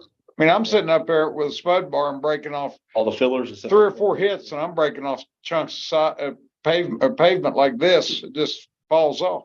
They used to be able to coat the tar, the roads completely with tar, so Uh-huh. now they stripe it. And so what happens in them striped areas? No water comes through, but in other places, water comes. I mean, I got a Kubota with turf tires and I had to take it out of 4-wheel drive to keep from digging the pavement up. That's how soft it is. Not one of our new streets, is it? Hmm? Is that one of our new streets? Absolutely. Oh. I've been Marty was up there inspected. I've been very diligent, haven't I? All right. I mean, Nate, were you hoping for feedback before the next regular meeting? I can do that. digging without outriggers I is think that'd be counterproductive, but I did. If it doesn't happen in May, it doesn't happen in May. I'm not too worried about it at this point, but we need to make some traction here on what we're doing. Yeah, I don't think we want to wait until December to start talking about this. Like, next couple months, we need to get some movement here. I know it's not easy to talk about it, and we've already talked about it with the sanitary board and possible increases, but it's nice that our city staff is being proactive. I think all of us can well remember that for years, the city was able to provide not very many services because they lacked the funding to do so. So it's our responsibility to come up with a feasible and logical plan to be able to be solvent and provide services to the public. What's, we're talking about, it really don't matter. It matters where it's going, but fees and taxes are the same thing to the residents. Sure. It don't make a bit of Sure. difference. Fee and a tax is the same thing to the resident. Fee and a tax is different on the receiving end. How much weight are you putting into speaking about raising fees and taxes? And I know that the fees and the taxes coming in like at a different thing. But is there a lot of weight being put on the fact of, we'll say, assessment and square footage? Because I know just being in the rental business, it's a killer. I give up one house because I had so many fees. The house was so minimal that I'd give it to the guy. I'm like, it's yours. And then you got to come to a point, I've got a house sitting on Wright Street and it's worth $15,000, $10,000, and I'm paying the same as what I'm paying on a house that I own that's worth $100,000. And I don't think that's fair, especially to business people. And I think that it limits business people from investing in town to provide things that people in the income bracket that our town has. It limits their opportunity as being, far as finances or whatever, it limits them having a quality of life because nobody wants to invest in it because it costs so much to provide a service for people of lower income because you're paying the same fees and taxes. Whereas you could have maybe not nice, but more livable lower end rental houses and things like that. If you was charging less, I mean, if I had 2 rental houses, I'd be much more willing to pay more fees for a house that was worth more than one. It wasn't. I'd go in and work on an old house that was minimal if the fees wasn't ridiculous and the same price as the fees for a house that's way more valuable in a different neighborhood or whatever. We're going to split frog hairs here for a second. A fee and a tax. Generally, a tax has the number you come up with for tax purposes has its general basis on some kind of value of the property, like a called ad valorem tax. How much is your property worth? Well, you get to charge whatever percent of that. A fee, when you start down this road of, oh, that's a $15,000 house, why is it paying $100 fee? The same as this $100,000 house is. And you want to start changing that number, you're getting into this. You're getting more towards a tax rather than a fee. There's nothing wrong with going down the tax road that way, but you can't couch it under this fee system. Well, I'll bring you into this scenario, what got me sitting right here today.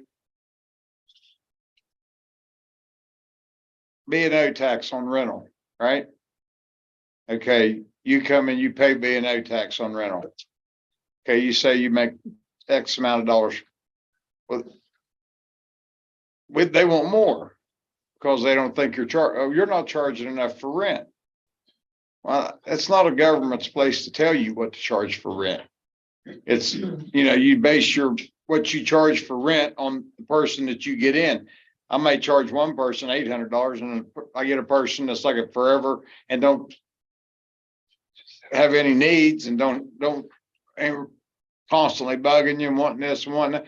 They may rent for $300 a month, but stay there for a lifetime. Well, so they come in that, well, you're not giving us enough B&O tax because that house is worth $700 a month and you're only giving us $300 a month. So what happened, instead of a B&O tax, they said, well, we're just going to charge you $50 extra. As you've seen on the chart up there, owner occupied $100, non-owner occupied $150. Well, that was fine for everybody that charged less than $500 a month or more than $500 a month. Rent's $500, fee is regressive. The more your house was worth and the more money you made with it, the less the fee was. And then you get down into these houses, and that's where we're at right now. That's why I'm making this point. And you got to understand, you got a house for $300 a month. That somebody that can only afford $300 a month, that non-owner occupied house, your fees are 20-30% more based on your income, what you're bringing in. You're paying $50 whether you're charging $100, $300, or $500. Councilman Bowen, can you continue this discussion with the city manager? I've spent many days in here for many hours listening to many things I don't want to hear. No, I'm sorry. Well, I politely, In the essence of time, well, the essence of time. Let me push back for 1 second. Brian's right. We've got a service we're providing. We're charging for the cost of the service. But two, why don't you charge that person $1 a month for loving so much? Say that Why again. don't you charge the person living in your house $1 a month? Why don't you? Yeah. Why aren't you charging? Well, you might. Well, and if you do, you do, right? Right. But most people out there who are operating their rentals are operating it off of a profit motive. Right. And whatever your costs are, that's what your rent has to be. Right. I think for a long time in our town, we've catered to this. We don't want to raise prices on anyone. And that element has kept all of our fees down, and we can't cover our costs with that. And that's not what I'm saying though. You're missing, I think you're so. missing my point. You've got people that can afford to rent, say, so this is just one example. This isn't the only Right. portion of the city's finances. We're inviting all kinds of incentives here. We all see right now in the job market, people aren't working, Right. right? But the people that are renting houses for big money are working or have money and don't need to work. So they can afford to pay more fees because the landlord's charging them to cover his fees. See that's my point. You see, would I'm the like, city manager and Councilman Bowen please go to lunch and Yeah, further well, discuss I'll this? talk more about it. No issues there. Okay. I think I'll filibuster. I've been filibustered many a meeting night when I was wanting to leave. I appreciate it, but we've got a lot more on the agenda. I'm sorry. Okay. Okay. So all of you, please have a conversation with Nate the upcoming week. Set aside a time. And I just want to get, you want to lower taxes and raise fees. I think Is that's, that what we're? that can looking at? happen. Because in terms of annexation, that's going to be our selling point. I think that's right? what, And my feeling on it. Yeah. I think, and I've said it and everybody knows I've said it and I don't get in trouble. That's the key to our future is Right. annexation. I agree. So I think, Absolutely. so we're going to have to do, I think, whatever it takes to get to that point because we know when that corridor is done, that's going to be the area. And if we're sitting with our hands underneath of us right now, we're going to miss the boat. Agreed. So there's my input. I Well, we've appreciate it. already been. Yeah, we have been missing the boat. So I think we've got to add a little order. Councilman first, I mean, did you want to people- weigh in or save it? People will not have, don't have any idea. You don't have the concept sitting at home by yourself or working and doing that, what that 1% can do It's a game from, changer. from Kentucky Fried Chicken that way. It's a game You just changer. don't have any idea what it's gonna do. And that in turn is gonna be able to produce things in town that you can afford to take care of the people who cannot afford to have the nice things. And there's a place, this is a place that we have to make living affordable. It's a game. And changer. that was my whole point. She just made my whole point. You're welcome. I don't have no In a problem. shorter period of time. Huh? In a shorter period. Because you all were fighting. But yeah, that was my point. And I The think, people, and you it's, divide the revenues up amongst millions of people versus hundreds of people. And the people that can't afford it and the people that are providing things for the people that can't afford it and can't afford to have. you got it. Yes, thank you. And it's. See, you a should selling point. allow You this lower- discussion you're to go. Doing away with the taxes, Yeah. so they're not So gonna. you stopped us before we got to the end.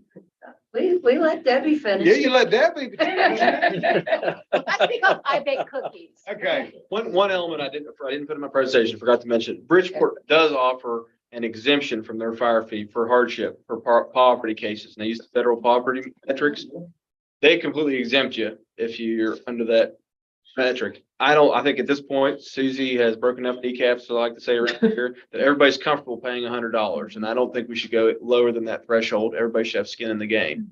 But I think that is something we could consider in our municipal fee ordinance, some kind of poverty provision where, and they have to provide W-2s and income Definitely. statements and I think that's something that would be appealable to our municipal fees appeals board, you know. things like Less that. government's better government. I agree with you. And you start Okay. getting stuff and wanting information, and you're just bogging yourself down and taking away from things you can be doing to Don't improve don't things. disagree. Chief just walked in if he wants to add anything. We've approved it. You're good to go. Go on. Okay, next we'll move on to dilapidated buildings removal priority. I've got some things to say about nowadays. Okay. We'll let you go first. Or do you want me to do it or you want to jump in? No, it's not. Okay, try to be brief. And you should have a sheet that has some color lines on it, I'm gonna point you to the back of it first. We're trying to find, one, this is our kind of our cheat sheet for what we're targeting next. And we'll talk a little bit about that, but I think through this discussion today, we want to get nailed down what our priorities are as an organization, as far as how we're going to approach these dilapidated properties. And so on the bottom of this is what Marty and I have teased out for discussion. But our proposed city priority path, everybody see that heading there? So this is in order of how we would tear a house down. So if we own a city that's or own a building that's dilapidated, but been signed over or acquired by a tax sale, we're going to tear that house down first. So it's liability, right? So as soon as funding's available, we're going to target that one first. Second, we're going to look at fire damage, and I don't mean the kitchen caught on fire and there was a wall sent. I mean, consumed and condemned kind of thing. Third, we put in this owner willing to pay for demo. And these are few and far in between, but we're going to talk about that a little bit this evening and talk about our priority list. So if some owner comes and says, I don't, I'm willing to pay for it, but I can't get a contractor or whatever. I think the city would be willing to pay, as long as funds are available, we'll tear that down and then send them a bill as their standard practice, no matter who we stare down. And then they'd have that invoice and could pay us for it. 4, then we're gonna jump into the dilapidated property rating, which is this sheet here. So we're gonna start at the top and work our way down the list, okay? And then 5, we're gonna exclude priority properties that owners are active on a potential remedy. So that's like if it's for sale, if they've listed it for sale and they're trying to get rid of it, we're gonna give them some time to do that. If it's got an active building permit, we've got a couple in the hopper here we'll go through that are that way, and then appeal. If they jump in and say, we're appealing it to the Code Appeals Board because we don't think it should be torn down or this amount of time, we're gonna grant that and move on with our lives and let that, we're trying to protect people's property rights, right? We're not just being heavy-handed by it. So that's how we're prioritizing, I think, moving forward. Any questions on that or any problems with that? Everybody? What about what the owner has the funding themselves? A lot of funding, like they're multimillionaires. I don't think that by law, that doesn't go into the equation necessarily as far as when we're condemning it. Now, Now, I'm not minding condemning it, Yeah. but I don't think, and I don't have an issue. I think Yeah. we need to be accountable. We're looking for a little bit of flexibility here and we'll try to make sure that those things get addressed, and I think you guys will be well aware of what properties we're talking about there, but yeah. But most of the ones we're dealing, I'd say 4 out of 5, I'm just throwing that number out there, but I think that's probably pretty accurate. Our properties have just been abandoned. Well, see, that's what I'm thinking. I think the money needs to be focused where there's not funding to be able to Right. tear them down, Agreed. whereas 301 Spring Street has the back. Well, Yeah. not now, that was just sold to the neighbor for $10. Yeah, I knew that was gonna happen. that your There were sister? flyers everywhere. I don't know if she bought it or not, but she did. no, it was the gentleman across the street, wasn't it? Johnson, Sam Johnson. All right, so back to the beginning of this list. And if properties are for sale, but we've condemned them or they're on our, on a grant list, like we've had past Mhm. experience here with, we're not buying those We're not buying any of them. or we're not going to mess with those people and do anything with them. If they have them for sale, Right. active building permit or what you're Yeah, saying. and I guess we've got a couple that are right now, like the owner swears they can find somebody to buy them. Okay, they need to come down. They need to come down yesterday. Yeah. And we're not talking about the same person here. We're giving that person some latitude, not saying we're gonna come in and turn it down tomorrow because it's high on our list. Yeah. We're giving them some latitude to work through that, and I don't know what amount of time we're giving them, 5-6 months probably at this point to where we're at. Mhm. And they're really at the end of the clock, in my opinion. Yeah. But all I'm trying to say is we're not gonna be heavy handed about, if you're an active owner, if you're engaging with us, we're gonna give you some time to work through these things. Right. Does that make sense?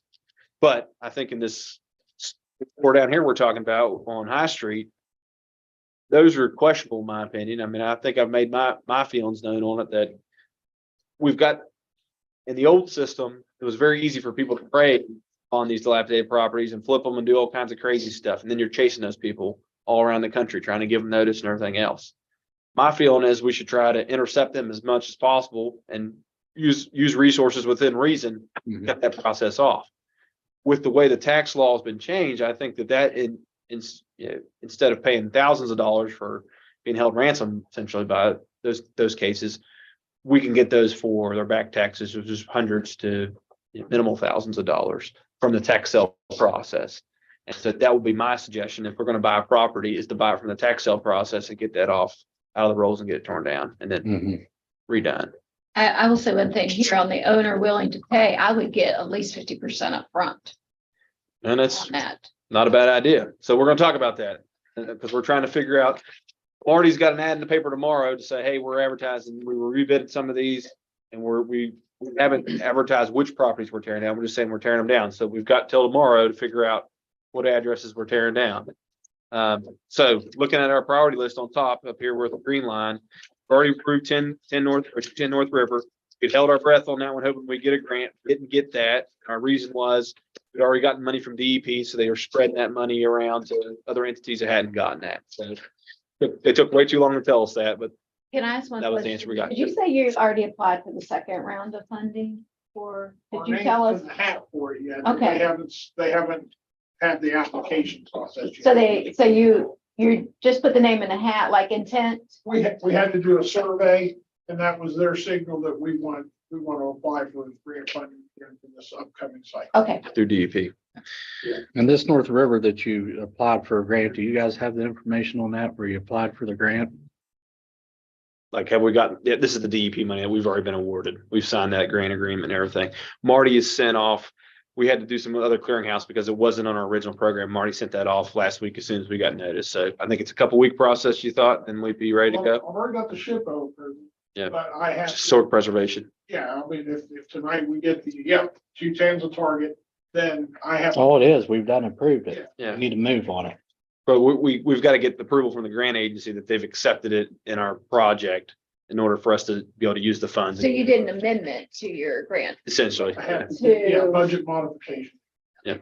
I So had that's, Amendment. yeah. to take a couple of other lines off of our place of performance list to add that one on because I had to offset the funds. I definitely, definitely that was needed. So- Yeah, so that's our first priority. It's on the list here. It's coming down. We're just trying to wait to get the go ahead from the grant agency to do. So it. how long does that take, Marty? Excuse me. Yeah, you're fine.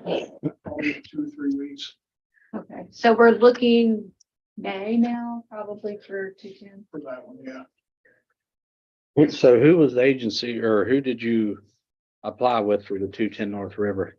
Do you have that information where you applied for that grant? Yeah, the original grant that we got denied, that was through, they call it RAISE, RAISE fund. And we just got our notification, what was that, Monday, Yeah. that we need to get. So we scrambled, get everything. I contacted DEP, I have a cover letter that they requested and all this other stuff.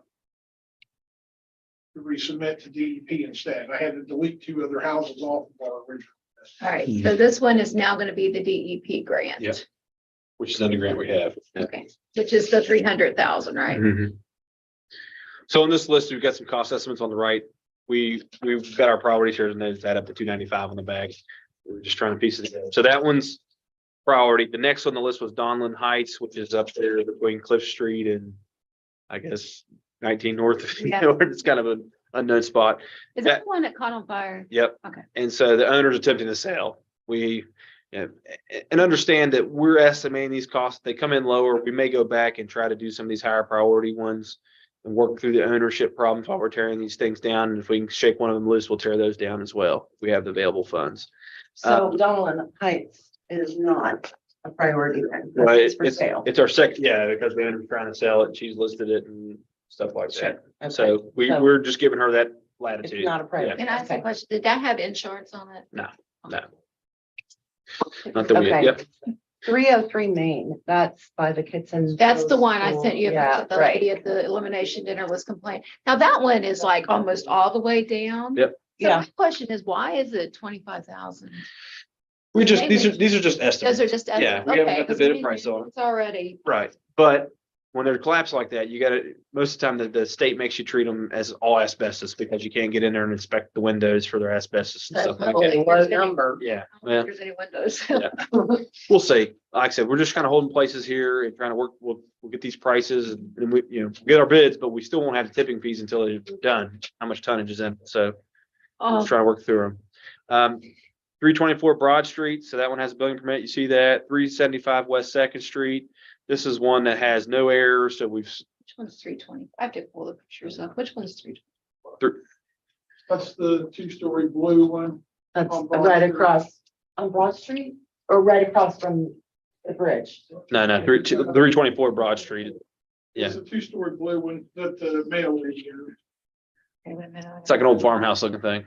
The one that's like ready to fall. The porch is off of it. Okay, That's where you start tearing and down she's your gonna wall. fix it up. Yeah.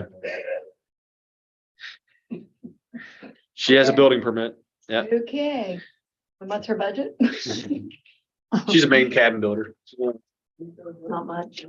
All right, 375, that one's got no errors. And so we're just gonna tear that down and I guess our way forward with that one is that our understanding with the courthouse is that we can file some kind of state action. That if we have an interest in the property, so once we tear it down, we'll have an interest that we can file and hopefully get that property transferred into our name over time. But I think that was on the list of going on sale on the 26th. for property taxes. Yeah, we just got that list this week too. So some of this has not been updated with that. We may just go up and buy them for taxes. 425. So this one here is the one in my mind. We've given this guy quite a bit of time. On West Second Street. He's filed an appeal. He removed the appeal. We're going to try to sit down with him in the next couple of weeks and just figure out where he stands. So right now, we're not going to put it out to bid, but that's one I think that could quickly shift over into this if things don't change. The 51 West Second is the one you guys approved across from the bridge. That's the one. Yep. 12th Street. There was a party, maybe you're aware of them. I think we called about that one at one point in time on 12th Street. Somebody was wanting to buy that property. Yeah, they met. Okay. I spoke with the guy Okay. who wants to purchase. I Yeah. haven't had the opportunity to talk. We were aware of that, so that's why we just heard there's somebody That may interested. work itself out Okay. for us. And that's fine. Uh-huh. So we were, He doesn't own it anymore. Another company has bought it up. And it's actually one of the neighbors is renovating a home that they had just purchased and they're interested in that. But that was okay. Yeah, it was, yes. so then 208 Bennett is the one that's last out of that priority. Now, flipping to the back here. So then the next one's, I'll just say George Street, that's one that's really tough access wise.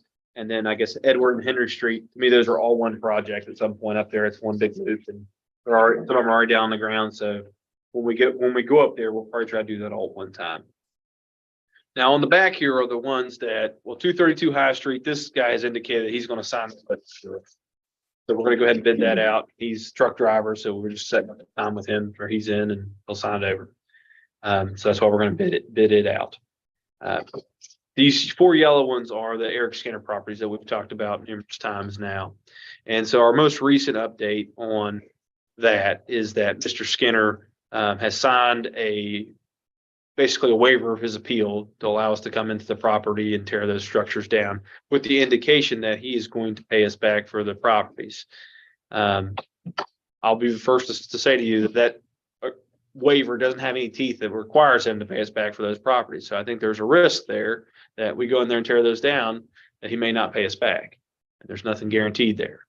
And so You guys have that waiver. Yeah. Just We'll You need have it. a copy of We'll need a that. copy of that, please. But like I said, it's a very basic agreement. Just basically says, I'm waiving my right to appeal because it's 20-day. We want to be able to move quicker than the 20-day process and have that understanding. Now, Are we allowed to know what his ability to repay is? Should he be providing financial statements or statement of worth? well, and this is where it comes to the policy decision, I think, on your guys' part. When I say we've agreed to do this because he's agreed to pay, all I'm saying is that if we want to tear those houses down, we can. Our standard process is whenever we tear a house down, we send that owner an invoice. And 99.9% of the time, they're not paying. And so that comes back and we send them another notice. And after 90 days, paraphrasing here, but after 90 days, we send a notice for lien on the property and put a lien on the property. And that's how that works. And so from that process, he'd have the opportunity to pay us back and invoice us and have a clean property at that point, right? There wouldn't be any lien on it. And we'd send him a bill for the demolition and the tipping fees. And we've made that clear to him. But that's our standard process. If you guys want, and that's, as I said, on our priority list, they're way down here. Whether they should be or not, that's up for debate, I think, in a sense, but this is the rubric we have. This is what we followed. This is where they're at. And so we'd be skipping other priorities to tear these down. Now, if we want to develop some other kind of policy in order to skip them, I think that's your prerogative. While we're here, talk about this and see what you want to do. What are you talking, going through the proper process as far as the certified letter and what we should have done? What all information we can legally ask for in order to determine whether somebody has the capability Oh, I of see. paying us Yeah. back. Yeah, but we're not doing that with other property That's- owners, so that's not right. So we can't really. Right. In all fairness, the other property owners aren't necessarily engaging us in a contract to tear down their Yeah, house and then Okay. pay us back. to me, it If you're makes a low prioritizing priority. these four pieces of property based on that, I would get back up to the top of the list. That's fine. Don't have a problem with it. Now, that's just my perspective. I agree. For that, we went through this when I spoke the last time to length on that topic. Nobody would even second the motion, so we're here now. So if that's what's prioritizing them, is that we're basing it on him paying us back, I put him at the bottom. I won't say any more about it. Thank you very much. When he signed for waiving rights for us to tear those down, was there any time frame in that contract or I think anything? there was, it was just a basic right of, I mean, I think the general concept was. He recognizes that A, he has the dilapidated structure, B, Marty has condemned him, and C, Mr. Skinner has a right to appeal that decision. And he has said, no, I don't want to appeal that decision. So that takes out this concept of, yeah, you didn't give me notice, or, yeah, I didn't get a chance to appeal. No, we alerted you to all those processes and you waived it. Now, the next step, when do we tear those down? Could be today, could be tomorrow, could be next week, could be next month, whatever I think you all ultimately want us to do. Was Or Mr. never. Was Mr. Skinner working to repair these properties? And was he shut down by the city when he was no, he's actually, to repair these? he's taking demolition permits, am I correct? So he was working to tear them down. Okay, and was he stopped by us No. tearing those structures down himself? No, I'll be very frank with you. We met with him and told him. When we met with him, he had a lot of grandiose plans for certain things. We said, you've got to follow zoning and you got to follow the building permit process. And that wasn't really agreeable at the time, but I thought after a couple hours of conversation, we'd figure that out. And I said, after that, it's a free country. Do what you want to do with them. But there were plans where I want to build this and I'm going to have a shopping mall and all this other stuff. And as well, they're currently not zoned to allow a shopping mall. And I don't want you to walk down that path where you think you're going to be able to build a shopping mall and you put all this money into it and the city's going to say, no, you're not properly zoned. Yeah. And these property owners pay the vacant structure fee until, He hasn't paid any of those fees currently because they were in the process of being demolished. So we had not sent those bills to him. And so that's How where long was he owned them? I think since the end of last fall, roughly. Put it all in perspective. He didn't know where they were when he bought them. Yeah. Agreed. should property owners not be paying that fee until? When they're in a permit, the construction fees are suspended. Bought them, I had no idea where they were. The municipal fees are another thing. I know. They're typically prorated. We held off sending them to him because he was gonna take the structures down immediately. And that's kind of been our past practice where we've worked with people in that regard, Okay. but That's an aspect we need to look into because there's many, many properties in this town and many other towns that are bought sight unseen. They have no idea where they're at. They just buy them. They don't even know where they don't even know where they're at. They just buy them. The laws are changing. Multiple Laws have houses. changed on that some too, and they'll really come into effect June of this year. But, there are certain, they call them bad actors throughout the industry and we've blocked those people at the state. We said, listen, we don't want these people buying properties in our city anymore. but we'd had no reason to block Mr. Skinner when he did that. No. Correct. He wouldn't. If you need to know anything about the housing market, all you gotta do is drive by and see a piece of cardboard stuck on a utility sign that says, I buy houses of any kind. Yeah. Or That, you sit and think about it. Does that make sense? No. And that's what's happening. And there's probably not those 4, but probably 24 in this town that's been bought under them situations. And I mean, I'll sit and watch that whole deal go down up there on Main Street with that odd fellas hauling. Like this can't be happening. But it did. What about the ownership, Marty? Wasn't there an issue when he was doing the asbestos removal and tearing these houses down? He was stopped at one time due to you guys saying that there was an issue with the ownership of the properties. They're all deeded into Spruce Mountain Mhm. Minerals, which is his company. One- Didn't they start some work though without a permit at one point in time? Or somebody else owned them, or? That's where I was confused. He said it was stopped because from progress and tearing them down and all, because there was an issue, a question about who owned one of the properties or something. I don't remember that. Mike Posey come up and talk with him and all. I'm aware of that. Yeah. Mike Posey isn't the building officer either, so he wouldn't have stopped anybody from building. We've had vagrants up there. We've been in there a couple of times, and we may have been up there if there was a vagrant, not knowing who the ownership was, not saying we couldn't, because they need to clarify who the owner is and get a written notice from the owner to kick people out. That'd be Mike Posey's involvement in it. All right. Yeah, but I was up there with Mike running some vagrants out one time Yeah. on 254. Okay. So just to reiterate, so if we're removing those, I'm fine with it. We're gonna target George Street, then Edward, Henry, and Henry. 78 Henry.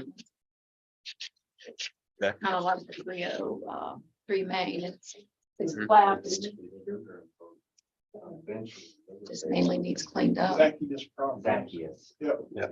You know Everybody's- that, I think if I'm thinking of the right property up on Henry Street, it's a beautiful view. It would be a beautiful place for a home. It's got a brick road leading up to it, I think. You know, there's somebody, At some point, yeah.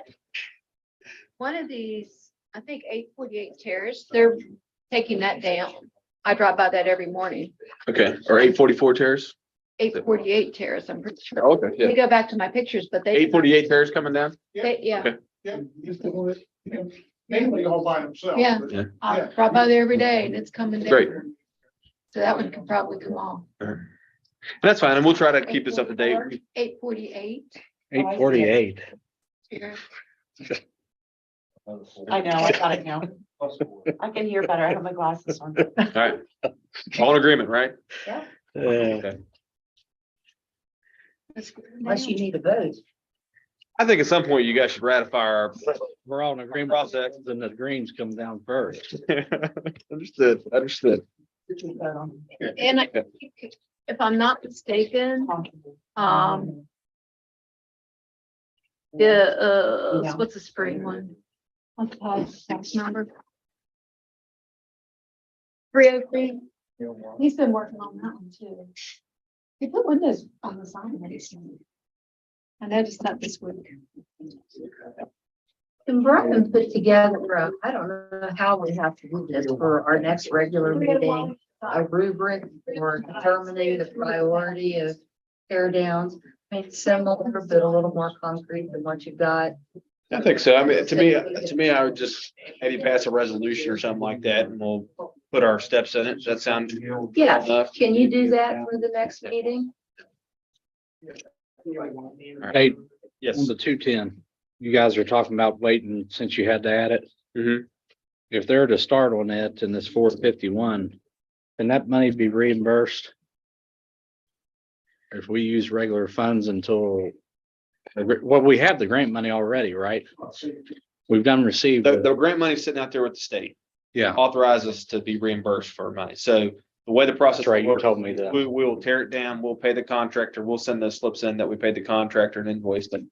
And they're gonna look at the dates and say, was this work done within parameters of the grant agreement when we authorize you to be able to tear this thing down? That's what Yeah. we're concerned with, is that we want to get the go ahead from them. They've included that project Mhm. in the grant. Put anybody to work on it. You started day before and you're out. It'll be disqualified from reimbursement. Yep. And again, on these structures, we're not including the tipping fee in the bid process, right? No, we're gonna pay for that directly as a city. That's how we got nailed on that. Yeah. Well, I mean, it's them, there's no way to estimate the fee, right? So the contractor's gonna pass it to us. At this point, what we're saying is give us a price for the tear down, so we do it. And then they take that junk to the dump. Do we get those slips We get the back? slips, We yep, check, pay and them make sure on we're the not getting ripped off down there. Well, we pay what the tonnage is. I mean, that's outside of sending a police escort with them all the way to landfill. I mean, Question, what percentage of that house is asbestos compared to non-asbestos? What is the percentage on that tipping fee thing? Every house is different, but if the house is structurally able to be gone and remediated, then you take that asbestos out prior, then you can treat that all as $45 a ton, throw it in the hole. Yeah. But these properties that have fallen on the ground, DEP is by fiat or whatever, their rule is it's all got to be treated asbestos. And you can't, if you can't sort through it, figure that out, then they make you treat it all as asbestos, throw it in that hole for extra, Which is how much? about double.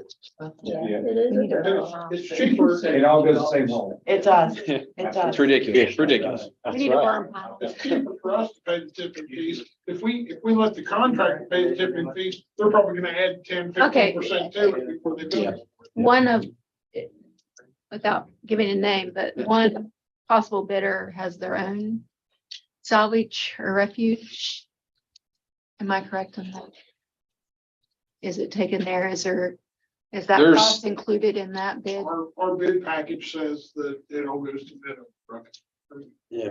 So, Landfill. okay. No, I think that's a liability standpoint. We don't know what people's licenses are and we don't want to get into the landfill registration process. In my understanding, there's been past bidders here, take them out on their farm, dump things off there, and I think we'll be legally held responsible for that if that happens. They own it once they drive away. Okay, so you'll have Brian prepare that resolution. Sure. We'll review at the Yep. next meeting. And you'll send us that document from. Okay, Thank we'll you. move on to Riverfront Park.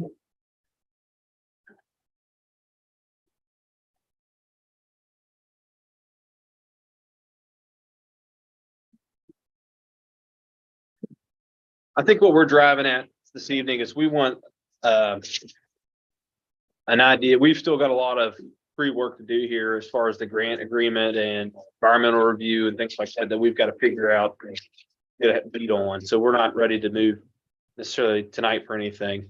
But what I wanted, I don't know if I did I give you the right one or did I give you the wrong?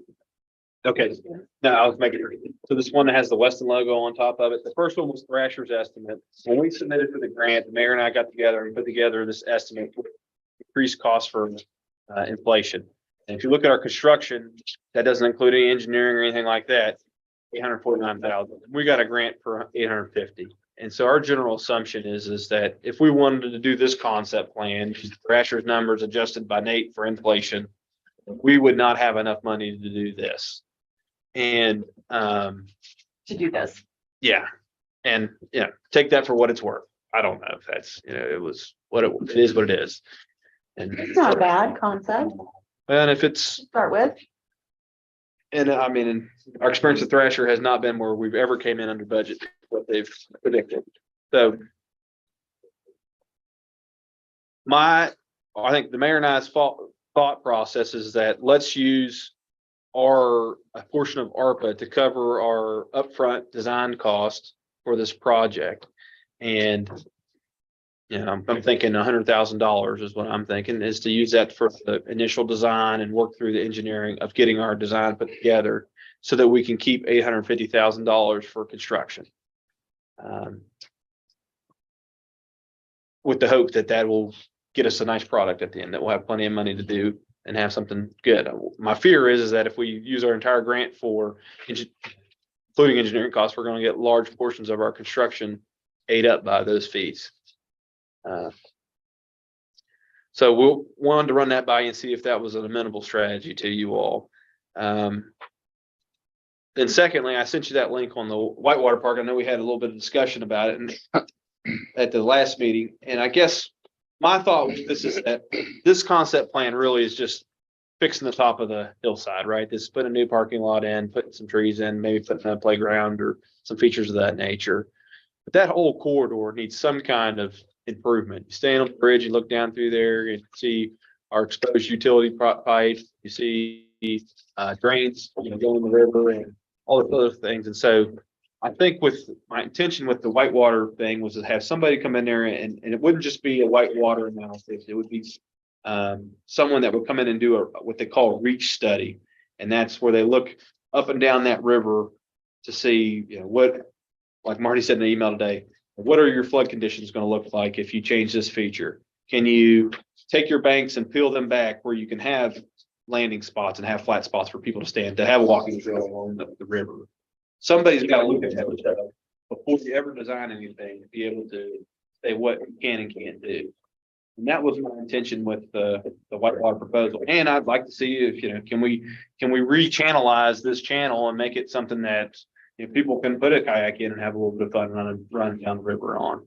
And I think the whitewater concept gives us the ability, and I'm thinking big here, go down to Big Jim and say, listen, we've got $850,000 from the federal government. We'd like to make this a real big project.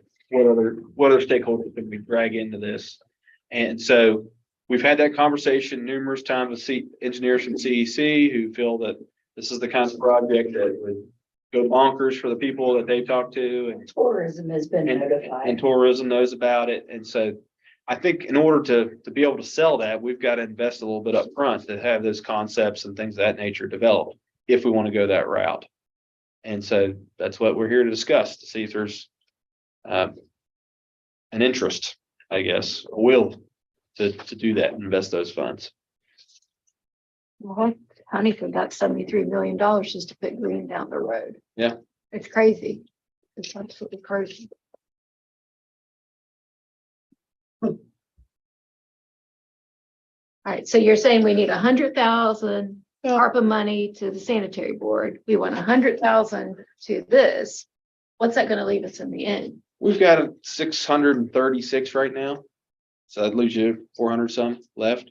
And I guess that's what we've got to start thinking about as well, is what are our intentions there? The clock is ticking in the sense, we've got till the end of next year. We need to decide in some form or fashion what we're going to do with those funds. And I think every agency we've encountered, with this sludge conversation has been, what are you doing with ARPA? So everything, if we don't have these kind of at least promised, then we've got this reserve sitting out there that we're gonna, when we approach for other funding, their immediate response to you is, well, what are you doing with your own dollars? What are you doing with your ARPA dollars? And so I think we need to kind of start formalizing some decisions. I know where I want it to go. I- You drive on them. I bet you paddle down it. I don't swim, so I don't paddle anywhere. And I think if you would go with the whitewater concept, the next steps there would be, I'd get some different firms to give us some proposals of what those costs would look like. I just hate that you have to put all this money forward just to get a perspective. Yeah. This irritates me that money, it seems to me gets so much money goes to planning Well, I agree with you. and design. Yeah. It's ridiculous. I, It's absolutely ridiculous. I mean, Stantec over on the bridge, it was over they got $100 and some $1,000 just to design that Oak Creek Bridge over A there. skid steer and a dump truck and some helpers, you can put a city park in down there for a couple $100,000, right? I'm with you there, Vaughn. That's possible as well. You might be able to do some of the things that you want in phases. But then, on the other hand, you have the federal government that's giving you $850,000. If you don't put a little skin in the game, we're going to be turning back $850,000. And that's hard cost. That's actual stabilization, mobilization of the river's edge, the parking. Okay, my question, interest on $1,300, $13,000. What kind of interest on are you giving there for Federal $13,000? money always has a Prior- price. prior to all- I just was wondering, does one have, does that like light up neon? Open. But, and I think you're exactly right. And one of our biggest struggles, I think, is doing stuff is we need some direction as far as, we know if we build this sidewalk at this height, it's going to match up to that. Those are the things that are tough, just do in-house without a lot of thought. And so I think for us to be able to skin this, get as much bang for our buck, we need proper engineers engaged, the proper payment level, the proper direction for it. We can sit there and say, well, we don't really need to pay a contractor $300 a yard to do payment. We can have our own contractor, or we can pave us for the sidewalk and get away with it. Those are the kind of things that I think as we develop a plan, we're going to pull those things out and try to do those as a city to try to save as much money as possible. But we still need somebody to kind of drive the boat for us. And I think And it I costs think money. the $100,000 is a guess. Yeah. It's not necessarily that, but Just like there's project contingency of $250,000. That's not necessarily an actual cost either. We threw these numbers. Nate Yep. basically was kind enough to put all these together just to get us in the hopper for an earmark. Based on the Thrasher drawing, which doesn't include Whitewater, it doesn't include a whole lot of extra things. It's basically cleaning up the site that we already have. And I would say that that's probably phase one. And we've got the low head dam there. I think that's whatever we do, we want to make that thing look better or modify it or whatever. You know, we need somebody that can give us some vision for that. But that's not our dam currently. That's the water. So I think if you have a little bit of a concept that says, hey, this is what we'd like to do, you can approach American Water and maybe get them involved with and their assets. The understanding we partake in this at the end of it. So Take that's it another- out. Take the damn out. You just getting me started. I know, usually this guy doing that. But- I do have some genuine fears and concerns about that. And I did look at water, and I really have some concerns about lowering water. Well, and I think that's why you have somebody who does this for a living, look at it and say, this is what you can and can't do, right? We had that discussion with CEC and we told him that that was the concern of residents in that area. And he assured us that they've done several projects where it did not lower what was up above, that they just did a simple alteration that would allow a causeway or whatever. They stepped it in one spot, not the entire dam, but just one space. So it did nothing to the level up above. But, you know, we don't know what it would look like. Maybe it's not possible. We haven't done that study. I got an aunt that lives down here in Weston, or not Weston, I'm sorry, West Milford. They took the dam out, first of all, remodified that dam, and then they took that dam out. Yeah. It's terrible. And it's terrible. She Yeah. can't even sell a property now because it stinks so bad. Mhm. I'm just letting you all know Yeah. that. And then the other Yeah. thing I'd like to know is this whitewater thing, is it gonna create us any money, revenue coming in? I think it'd be a feature that would draw people to our town would be the intention. And it'd take an area right now that, and I'm gonna use this term loosely, really, that the river has been neglected, right? It's been historically a trash place where we threw things we didn't like and took them away. You know, still take the bass in there, right, Randy? After 10 o'clock. But, Yeah. I don't know. I just wondered if it was gonna generate money to us, you know, if it's gonna bring enough people in here to generate money. But it's. I mean, I think the hope, you've got tallow there. It'd be nice to have something that would be an extra draw, right? And you could, in theory, you could have some events focused around that park, but not everything we do is gonna be a money generator. We realize that, right? I guess that. Yeah. Spend a lot of money to generate that. So that's my 2 cents. Could we not spend the grant money that we have on this? I think this improves it a lot. Yeah, that's what I was saying, that probably would be phase one, and that probably is what it would pay for. But if we're gonna do any kind of river channel modifications, and I think, and maybe I'm not getting through, maybe you guys don't agree with it. That's what we're trying to discuss out here is that if you're gonna do any kind of river modification, you probably want to do that before you put down new pavement, things of that nature. And that's We've got to what, know what the entire scope of the project is going to look like. I think the grant is kind of, we've applied for the grant and this is what we applied for. Oh, that's what we get. Yeah, and that's, you know, essentially, I think what we're gonna target our money towards is that thing on top, but we'd like to spend a little bit of money up front to say, how does this integrate in with our parking lot, our walking bridge, all that stuff, you know? Well, I did look at the website and we're talking millions of dollars. Yeah, and it was, Yeah. it was. And, you know, I don't know, it just kind of makes me nervous to alter the dam, I'll be honest with you, but I've voiced that opinion before. Also, we just looked at our financial situation and, I think being conservative is best, in my opinion. Like this, I think it gives us a lot more than what we have. If there's citizens another place to play, it makes the river more accessible for fishing. And sometimes kayaking. That's my opinion. I'm good with this. One thing that is on this drawing is that that was a concern when people looked at the original plan, that this was actually too close to Route 33, the activity space. Right. And with the completion of the new bridge, there, we might be looking at changing that intersection, having DOH study and change the intersection, which would require the street in front of Tala to come down this way and make a curve so that on this side, right behind the city building, it would meet up like this instead of down this way. Right. In that case, you could take this activity and put it over here. Yeah. And just flip it. I think it was better in the middle. In the middle? Sure. What do you think, Curtis? I'm looking at other things, but looks all right.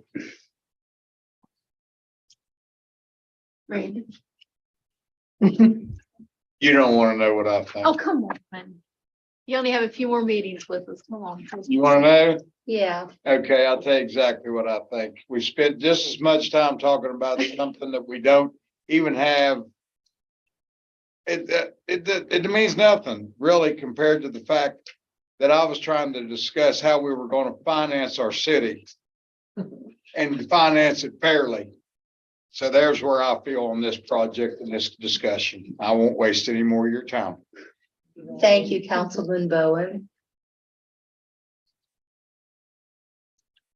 Okay, I guess we're done with this discussion. We have an environmental webinar tomorrow. Funding, I think that's from 1 to 2:30. Picked up this card. He was at the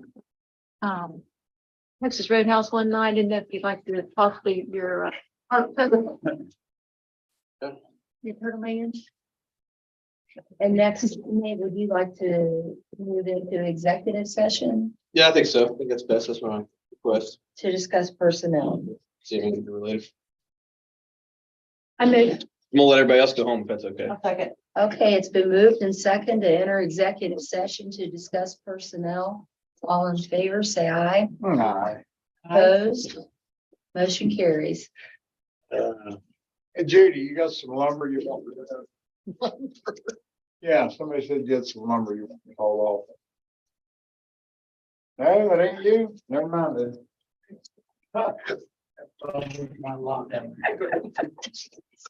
Got some lumber. You leaving, Randy? I'm staying. I'm just stretching my legs.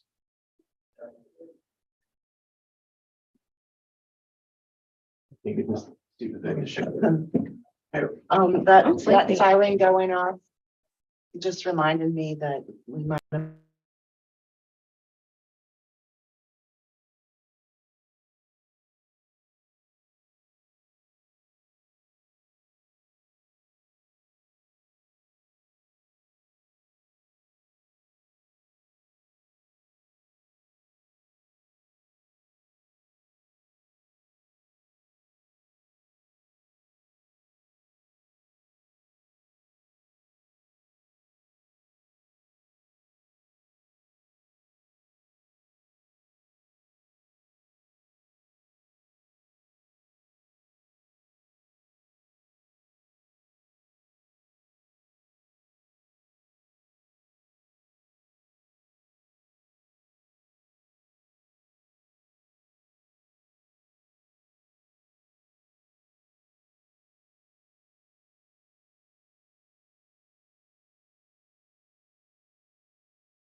Granted or can? Okay, are we out? Talked about Okay, having no additional business, I'll entertain a motion to adjourn. Mhm. To adjourn. There a second to adjourn? I'll second. Leave. Okay, all in favor, say aye. Aye. Opposed? Uh, Motion carries. just like every other meeting. No one's- At least we're ready to go.